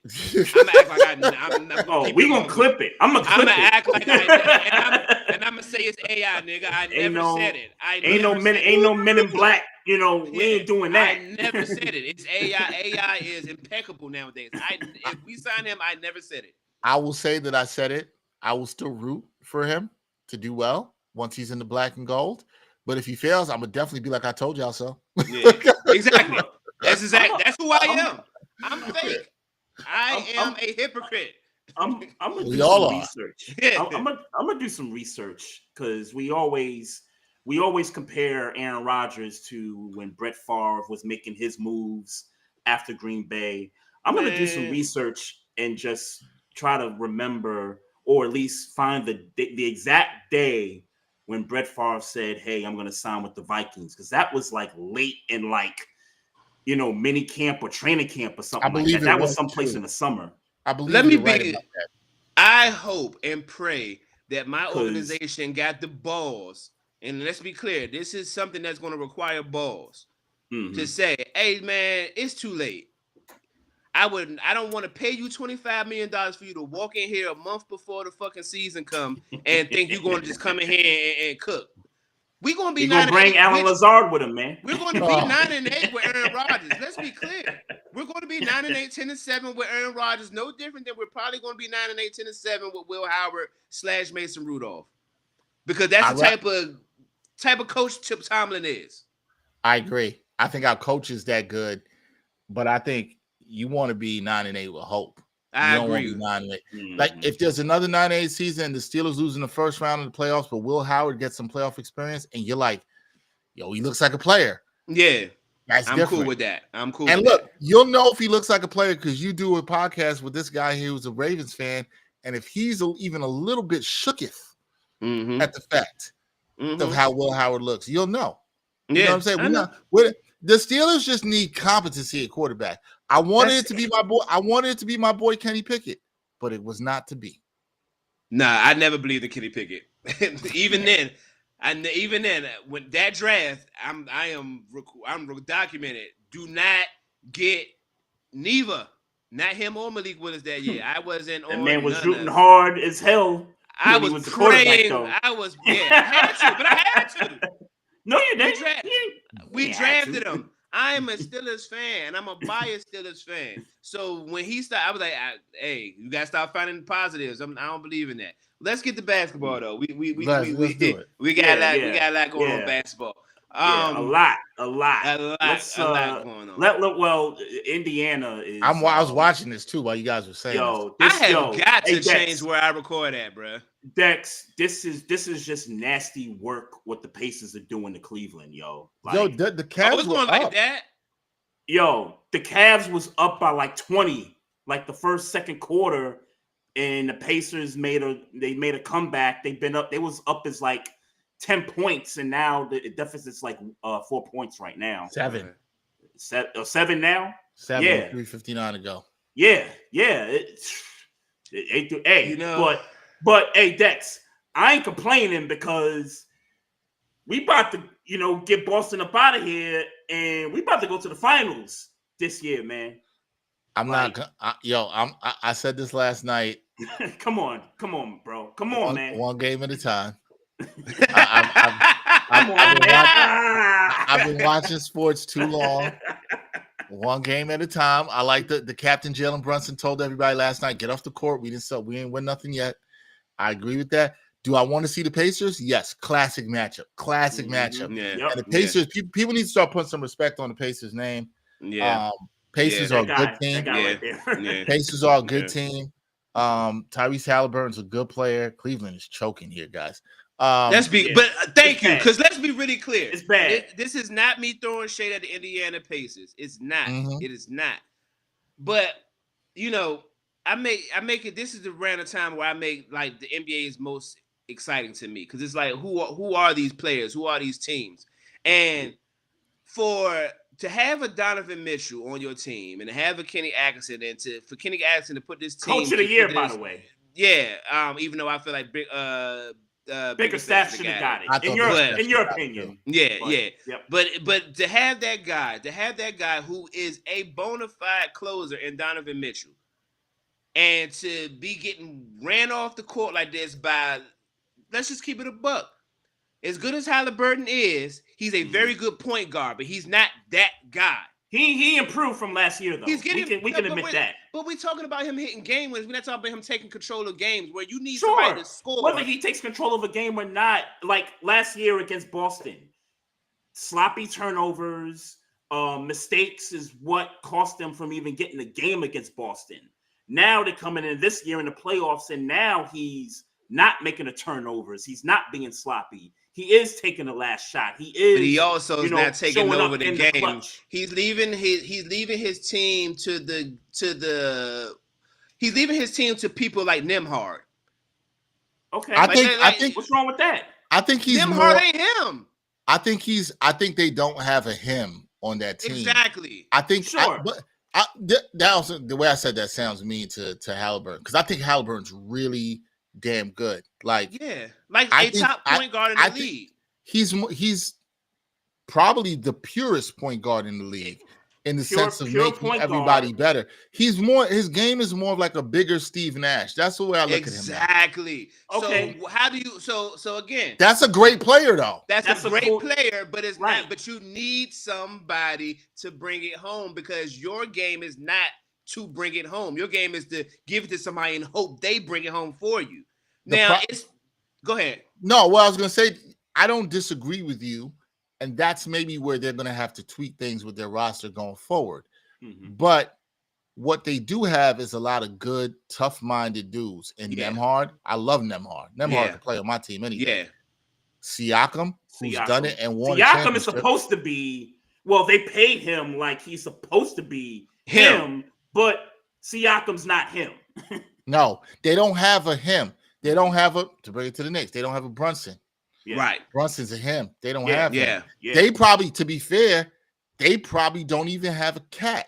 Anybody's offensively as talented as Cat. Yeah, right. Like Miles Turner is solid. He's solid. But he's not Cat. He's not Cat. Mm-hmm. And I would say if the Knicks play each other, the Knicks have 2 of the 3 best players in the series. Yeah. Easily. Mm-hmm. Up top. They have the 2 best players in the series. Easily. I would put Halliburton number 3. Halliburton's a really good player. Like Halliburton's a top 20 player in the league right now. He's a really good player. He's improved. Yeah. I will say this. Trey, I like that he's cut his turnovers. I think that's a great observation. I think that he's clutch. He's willing to take the shot. Maestro, I think what you're saying is if they're down 8, because if you look at their comebacks, and I didn't watch this one closely, so I can't judge as much. Right. But you're saying if they're down 10 in the fourth quarter, is he the kind of guy that's like, yo, hop on my back, let's go? Yeah, absolutely not.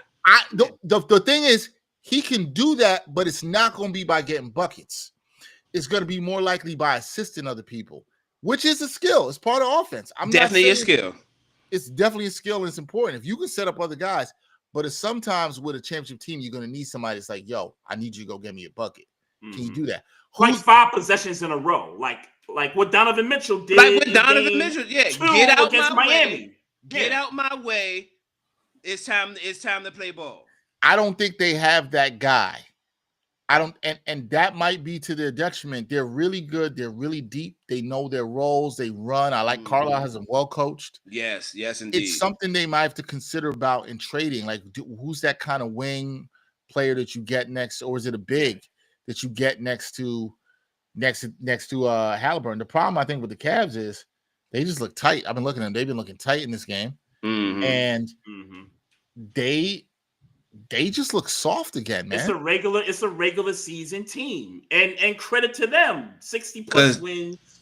No great shade. Season, great season, but it was still a wait and see. I like that. I love that point. The Pacers are not a regular season team. Yeah, right? They've been here. The Pacers been there last year. They play. They pace themselves, no pun intended, in the playoffs. They're playing with depth. They got guys that ain't scared. That matters. They might not have a dude that's him, Maestro, but they got guys that ain't shook. Some of these Cavs players, DeAndre Hunter, Ty Jerome, they look Ty shook. Jerome. Ty Jerome's been terrible in the series. Yeah. And he was great in the regular season. The Cavs look soft again. It looks like when the Knicks punked them a couple years ago in the first round. They look soft. And it's like you've had leads and you've blown them. Yeah, game two particularly. That killed them. That was the killer. Yeah, that was the game they had to get. Yeah, that was the killer. They had to get that. And Donovan was amazing in that game. Yeah, he dropped 43 in that game. He was amazing. Yeah. He's amazing. They just look, man, everything looks off. Everything looks off with them right now. And but it goes to my theory. Your him cannot be a point guard. It has to be a 3. It has to be a 3 or 2. What about Steph? Steph is an anomaly, and Steph is definitely an anomaly. But this is what I'll say about Steph. Iguodala, when they won the MVP, it was Iguodala. Kevin Durant, and Andrew Wiggins. Andrew Wiggins, yeah. Andrew Wiggins, I'm sorry. Your point being that when you have small guards, and this applies to the Knicks. Yeah, because Brunson. And look at how the Knicks are built. But look how the Knicks are built. Yeah. They got big wings around him. They got another player in Cat. Like, I think the Knicks have actually tried to build a good team around him. And I think Brunson, is. I think Brunson is him. I think Brunson. I was the Trey. You asked me what my question was before we brought Dexter on. My question was, and I saw this, and I couldn't disagree. Yeah. I got Jalen Brunson better than Luka Doncic right now. Ooh, Jalen Brunson better than Luka Doncic. I can agree tough. to that. I can agree to that. Right now. Right now. Yeah. Just right now. Just right now. If we had to rank who's the top players, and I ain't gonna do that whole list, but I would definitely put Jalen Brunson over Luka Doncic. Yeah. I would do that right now. And this is no bias or anything. I'm just I love Luka Doncic. Oh, I love him. Luka's a dog. I will say this. I think, and I said this last night or something I was doing. I think big shot by Mitchell just hit a big three. I think Jalen Brunson is underrated because many people keep looking at the size, but I think he's starting to become one of the great small guards we've ever seen. Maestro, I agree with you. There's not that many small guards. The anomalies are Steph. The anomalies are Isaiah Thomas, Zeke, Allen Iverson, obviously. And I think Brunson is getting his way into that class because I do think he's a top 10 player. I've just seen Brunson, to me, has just had too many big moments already as a Knick. Yeah, that I'm just like, oh, he's that dude. But I think the way the Knicks have constructed the team around him is what I've liked, and I think it's paid dividends, particularly in this series. Against the Celtics. You're seeing the vision of what the Knicks were trying to do against the Celtics, and it really starts with their wings and Bridges and Anunoby, who are really good. Yeah. Like, for example, and I didn't get a chance to watch you do your live stream last night because I was watching the game and stuff. Yo, thanks for tapping in. You tapped in a couple times. I appreciate I did. Appreciate that too. But I'm watching the game last night, and Bridges had 20 plus points. OG had 20 plus points. Yeah. And to me, those two things is the difference maker because in a regular season against Boston, it was 6 points, 8 points. Like, those two guys against Boston didn't show up to what we expect him to show up to be. But that's what we envisioned when we got those two guys to go up against Boston because we knew that that's the team that we had to go through. And you saw it last night. You saw it last night with those 20-plus point performances. So yeah, both those guys have been really good defensively through the series. And it's like, that's what you need in the league. If you don't have, you can't field a team full of superstars, but you need as many good two-way players as you possibly can. And the Knicks have in their starting lineup, not on the bench, but they got some really good two-way players. And I think that's what has really helped them. Most teams can't match Boston with that. But it's right. They might have some good defensive players, but the difference between even the Knicks and the Pacers is you got Bridges who can give you 20. You got Anunoby who can give you 20. You got Cat who can give you 25 plus if need be. You got Josh Hart who give you sneaky 17 to 20 on a night. And Deuce, if he have a good, shooting night, Deuce can give you 17, 18. So the Knicks have guys who I think are very tough-minded. I think I questioned this about the Knicks in the middle of the season. I was like, is their identity being clutch? And I think it is. I think that's their best identity. They're not rattled. If the game is close in the fourth quarter, they're not. You trust them. You've seen it through this whole playoffs. Thank you, because I've been saying this about the Celtics, and respect. They're the champs. They got through the East. Not for long. We'll talk about that. But they ran through the East. Some of them teams they played last year had a couple injuries and stuff, but I felt like they never were really tested in the playoffs last year. And I said, I think we're going to be the toughest opponent that they faced in these past two postseasons. And you saw it in the first couple of games. They blew 20-point leads. We was able to stay in the game. I hate to cut you off. What? That was their damn fault, meaning the Boston Celtics. Of course it was. Yeah, you know what I'm saying? Of course it was. But how many teams would have completed the comeback is the point. That's fair. That's fair. There's not a lot of teams that would have came back to win by 1 point. win by 2 points. That's fair. In back-to-back games. You know what I'm saying? That's fair. The Knicks are built for that. When the games are close and you give Brunson a chance, he's going to kill you. And I don't think that, and the Celtics haven't been in those situations. Brunson They've been blowing teams out. Brunson is a killer. The Celtics have been blowing teams out by 20, 25 plus points. They ain't been in these situations where, the game is close. Maybe with the exception of the Pacers last year, but that was a very inexperienced Pacer team last year. But everybody else, they've been blowing them out. That's the point you bring there, right? Like the Knicks have experience too. Like even though this Knicks group had 3 new starters this year. Yep. OG Anunoby, he was injured, but he was in a team that went to a finals run. Mikal Bridges has been to the finals. Karl Towns has been to a Western Conference Finals. Yep. Jalen Brunson and Josh Hart have played in big tournament games. Yeah. Those guys are not shook. On Dallas, when Dallas was in the conference final a couple of years ago. Yeah, that's right. Jalen Brunson. So Jalen Brunson actually has been to a conference finals. My bad on that. Yep. He's been to a conference final. So these guys have played in very big games, high pressure situations.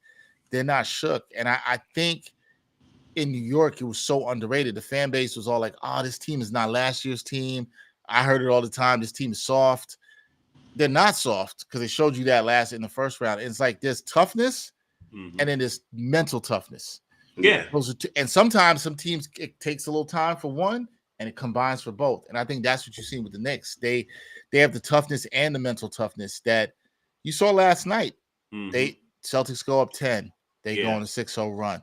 Celtics go up 12. They come back. It was a game of runs until Jalen Brunson scores 18 in the third. And then Mikal Bridges was 10 in the fourth. He's playing lockdown defense. He's getting big boards. The Knicks, the only thing for the Knicks in this is their confidence is rising. And if you believe in this Knicks core and they're healthy, knock on wood, because a lot of this is health in the NBA as we see. It is. It really is. Sure. We've been lucky this year with getting guys back. Sometimes that's what it takes, though. You got to get lucky with health. It's got to have guys healthy at the right time. Pacers win. So Pacers going to the conference finals. Wow. It's you got to get lucky with health, and they're healthy. And if they're healthy, they're going to build confidence off of this and be good. But like, it's crazy to say now because the Pacers are there. Knicks have to win one more game. But the Knicks get the home court. Yep, and the Knicks the next round. I remember when people were talking about, at the end of the season, should the Knicks drop to down? the floor?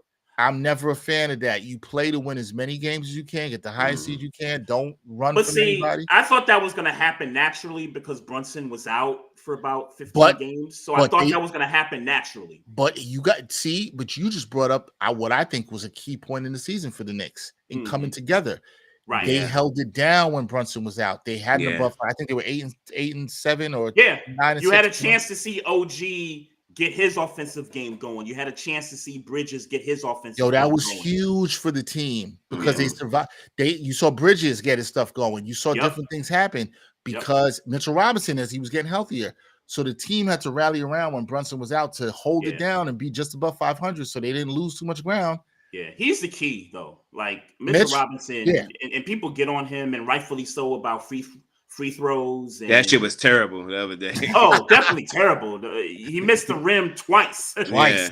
That's crazy. But I think what people don't understand is the impact that he has on the team defensively. Like, Joe Mazzulla literally was trying to get him off the court because he realized this dude is like effective on the defensive side. Yeah, because he's bigger than everybody on the Celtics. I mean, like maybe Porzingis is taller, maybe, but he's not bigger. He's right? He's bigger. Do you know, guys? You know this? I saw this today. Mitchell Robinson has the highest net player rating in the series out of anybody. To the point of how impactful he is. Plus 39. Yes, I think. Yeah, higher than any player in this series is Mitchell plus Robinson. 39. Yep. So it tells you his impact on both sides. I know he's not a good free throw shooter, but I mean, and Tibbs trusted him down the stretch yesterday. He played him and Deuce McBride a lot down the stretch. I love that move. He's been tremendous, man. I've been wrong about Tibbs in this series because I've been begging for him to kind of put Mitch in the starting lineup. Maestro, I've been trying to say this for a while now, and he just keeps staying with the same lineup. That let's face it, they've been getting dogged. in these first, quarters, second quarters of these games, they've been getting dogged. And, but last night was different because 10-point deficit wasn't, that drastic of a hole to, come back from. So, you got to give the team credit. You got to give Tibbs credit also for keeping them in there. And, for Mitchell Robinson bringing that impact on the defensive side for sure. But listen, man, it's for me, this team, in my eyes, this team's going to the final. Yeah. I mean, we can't lead this conversation without saying, get well to Jason Tatum. You know what I'm saying? Yes, sir. Yes, sir. Injury. You know what I'm saying? Yes, sir.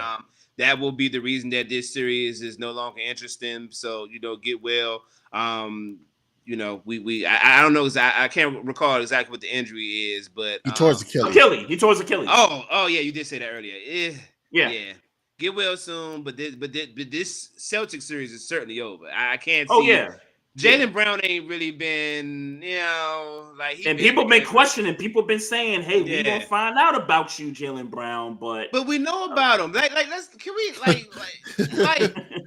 It's peanut it's peanut butter and jelly, man. It's like when Jaylen Brown is not cooking, Jason Tatum will cook, and vice versa. I remember we having this same kind of conversation. There's a difference. But Maestro, not to cut you, but there's a difference. Yes, there is there is. When Tatum's not cooking, Jaylen, we've seen him cook. Now he has to cook without Jason Tatum. Right. That's what I'm saying. That's a big difference. That's what I'm saying. Right. Look, let's be clear. Peanut butter sandwiches are trash. You get what I'm saying? It's not going to work. This is going to be an easy slide. It just is. It just is what it is. It's over. You know what I'm saying? The kids don't I'm from the projects. Niggas don't eat choke sandwiches. It's not choke sandwiches is not where it's at. Yeah. It just is what it is. It ain't gonna work. Good run. They got their championship last year. It's not like nobody tripping. The Celtics this ain't gonna hurt the Celtics. This is just opportunity for the Knicks to close the deal. Because let's be clear, in my eyes now maybe more before any time in this playoffs, the Knicks are going to the finals. If y'all, let's be clear, if y'all don't go to the finals, if y'all lose to the Pacers, oh, dude, I'm flipping this table. Flipping this table. Hey, I'm tearing all the stuff off the wall. Yeah, I'm going ham up in here, bro. Yeah, this is the Knicks' best shot to go to the finals in 25 years. And keep it a buck. Yeah, it's their best shot to win it. Mm-hmm. It's their best shot to win it. The best shot to win it, man. Who you like out west, Dex? I was so high on OKC, but they've been scaring me a little bit in the series. How Denver's been able to control the pace. Yeah, and we'll see what happens. And that's with Joker not really being Joker. I know, but don't you feel like would it shock you if tonight Joker had a 35, not at all. Triple double. Yeah, I could see that. And I will say I like how Minnesota's playing. How fun would it be for a Knicks Wolves finals? Maestro, what did I tweet? Yeah, what did I tweet? You said it. That was fun. He said that about 2-3 weeks ago. I told him to slow down, and now, because I ain't gonna hold you, bruh. I am a Anthony Edwards fan.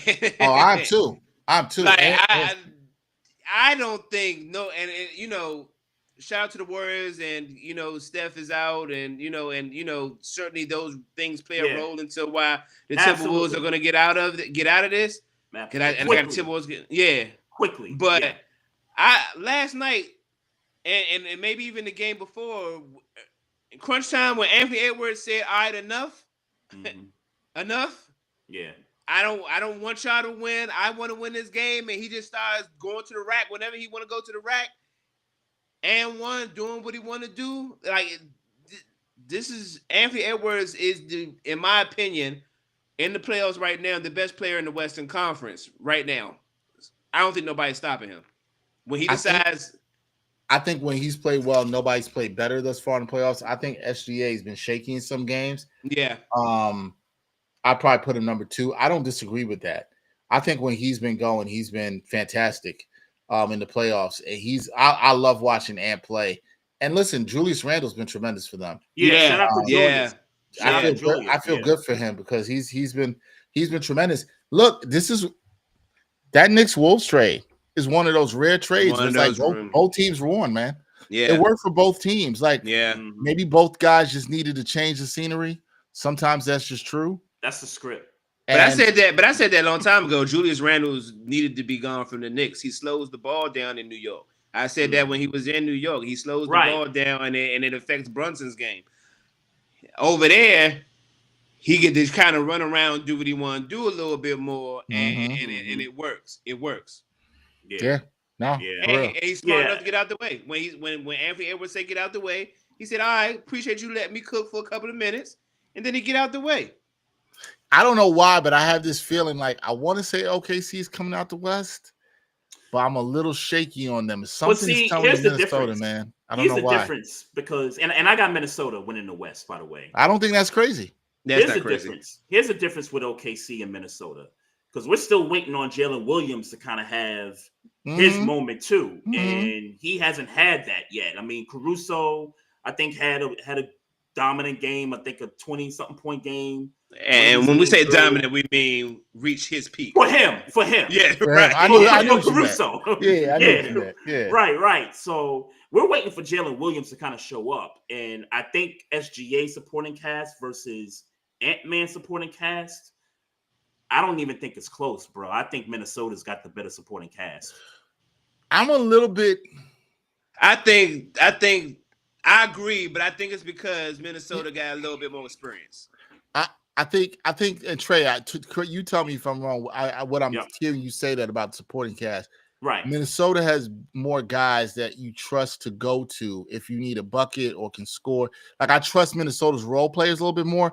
Yeah. OKC has more depth than Minnesota. For sure. But I think Minnesota, but Minnesota has more players they could trust. So I get your point. Like, I trust Dante because they've done it, and you watch through these playoffs. Like we said, Julius is having a great series. Playoffs. Great playoffs. Yeah. Nas Reed is having a good playoffs. But these are guys who had all the Minnesota guys, to Maestro's point, they had a run to the Western Conference Finals last year, Right. DiVincenzo, let's not forget him. And Jalen Williams, J-Dub's been a little shaky in terms of being that secondary scorer. Right. That's what I mean. And that's what they're missing, because look at the last game they played. He only has 10 points in that game, and he struggled. And that's the flaw of OKC. Yeah. When they're not hitting their threes, which they're a streaky 3-point shooting team, and they don't have a second person that can score. You feel like it should be Chet. Chet's probably not ready for that yet. It should be J-Dub, but he has not shown it. This is a big game for J-Dub. I'm with you. That's why I understand why you trust the supporting cast around Ant more than you do around SG. I get what you're saying. They're just young, and I think OKC will be a good team if they keep this core together. It's just they got time. It just ain't their time yet. It just ain't their time yet. That's all it is. Yeah, because it wouldn't shock me if Denver won the series. It wouldn't shock me at all. I called Denver to win the series. I called Denver to win the series in 7. Called Denver to win. Yeah. I picked the Thunder still, but I think when it's Thunder and Wolves, I think the Wolves are going to get the better of the Thunder when it's all said and done. Wolves are dangerous. Yeah.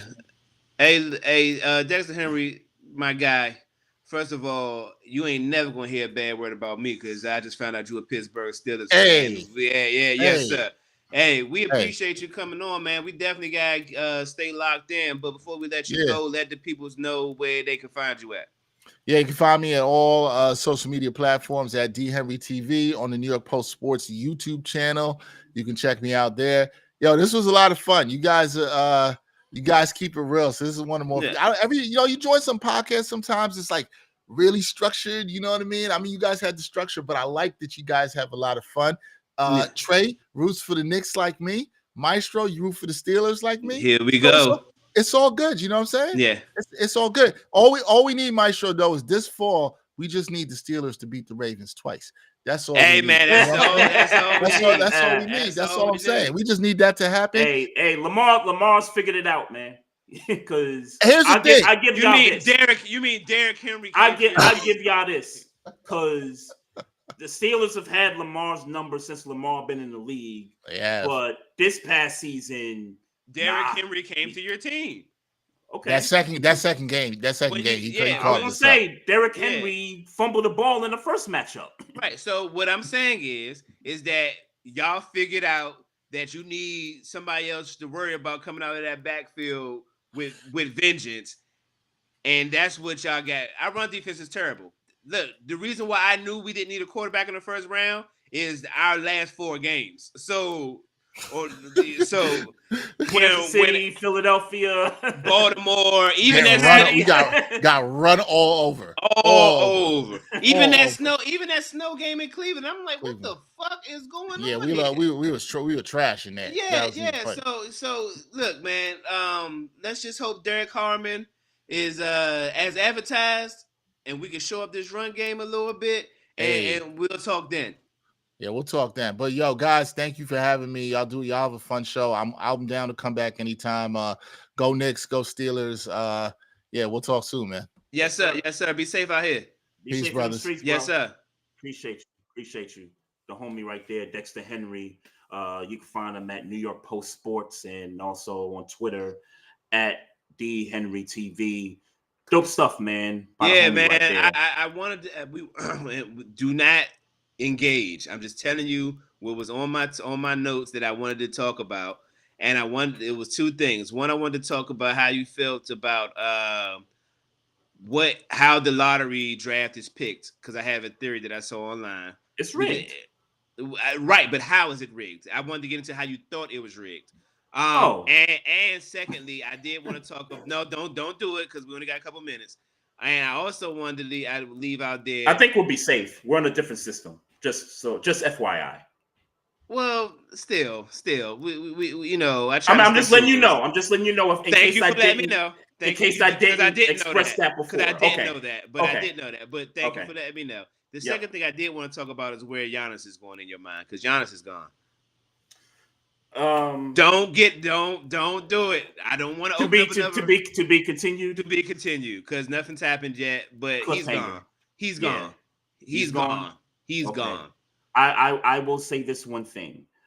I love how the Eastern Conference next year is shaping up for the Knicks to be, I don't want to say dominant, but to be that team. Yeah. With the Giannis departure potentially, with Jason Tatum possibly not. The Celtics are being broken. They're going to be broken up. That too. That definitely too. Gone. Yeah, they're going to be broken up. But he's not going to play at all next year because he's going to be healing from the Achilles. Right. I will just say I love the Knicks' outlook. With these playoffs going into the next year and seeing what we can do there. New York is in an interesting position that I agree with. I won't continue to pole glazing, but y'all are definitely in a good situation. Facts. Appreciate Dexter Henry, man, once again. Yeah, for sure, man. Coming through here. Big quick shout out to Mike Patton. And definitely also quick shout out to Nice here on the YouTube live chat. Yes, sir. Appreciate you tuning in, man. All kinds of dope stuff, man. Just one more thing, folks. We got these hats, man. I still got a few of them left. Scan the QR code. We got the Barbershop Sports Talk Podcast New Era snapback trucker hat. Good stuff right there. I got several hats left. Just scan the QR code. Take you right to our Instagram account. Just shoot us a DM. We'll set it up. We'll get you out a hat, ASAP and all that good stuff right there. Continue to follow us on the social media. Follow us on the Facebook page. We're on Twitch as well. Follow us on the YouTube channel. Click the subscribe button. Follow us on Instagram at Barbershop Sports Talk Podcast. Appreciate everybody tuning in on that side as well. Follow us on Twitter at Barbershop SPOR2. And I guess that's it, man. That's it. That's it, man. Another dope episode. We got a dope one for you next week. Love, peace, and happiness to everybody out there. And as always, folks, mind your damn business. Drink some water. Oh, yeah, we got him. Trey, Frazier, and Maestro styles. We got one. Right back like we left something. We don't duck smoke. We want all of it. So line them up, Trey sharp with the blade, we sizing it up. I'm quick to catch the fade, Styles making the cut. Cause we coming out clean every time that we showing up. It's gonna be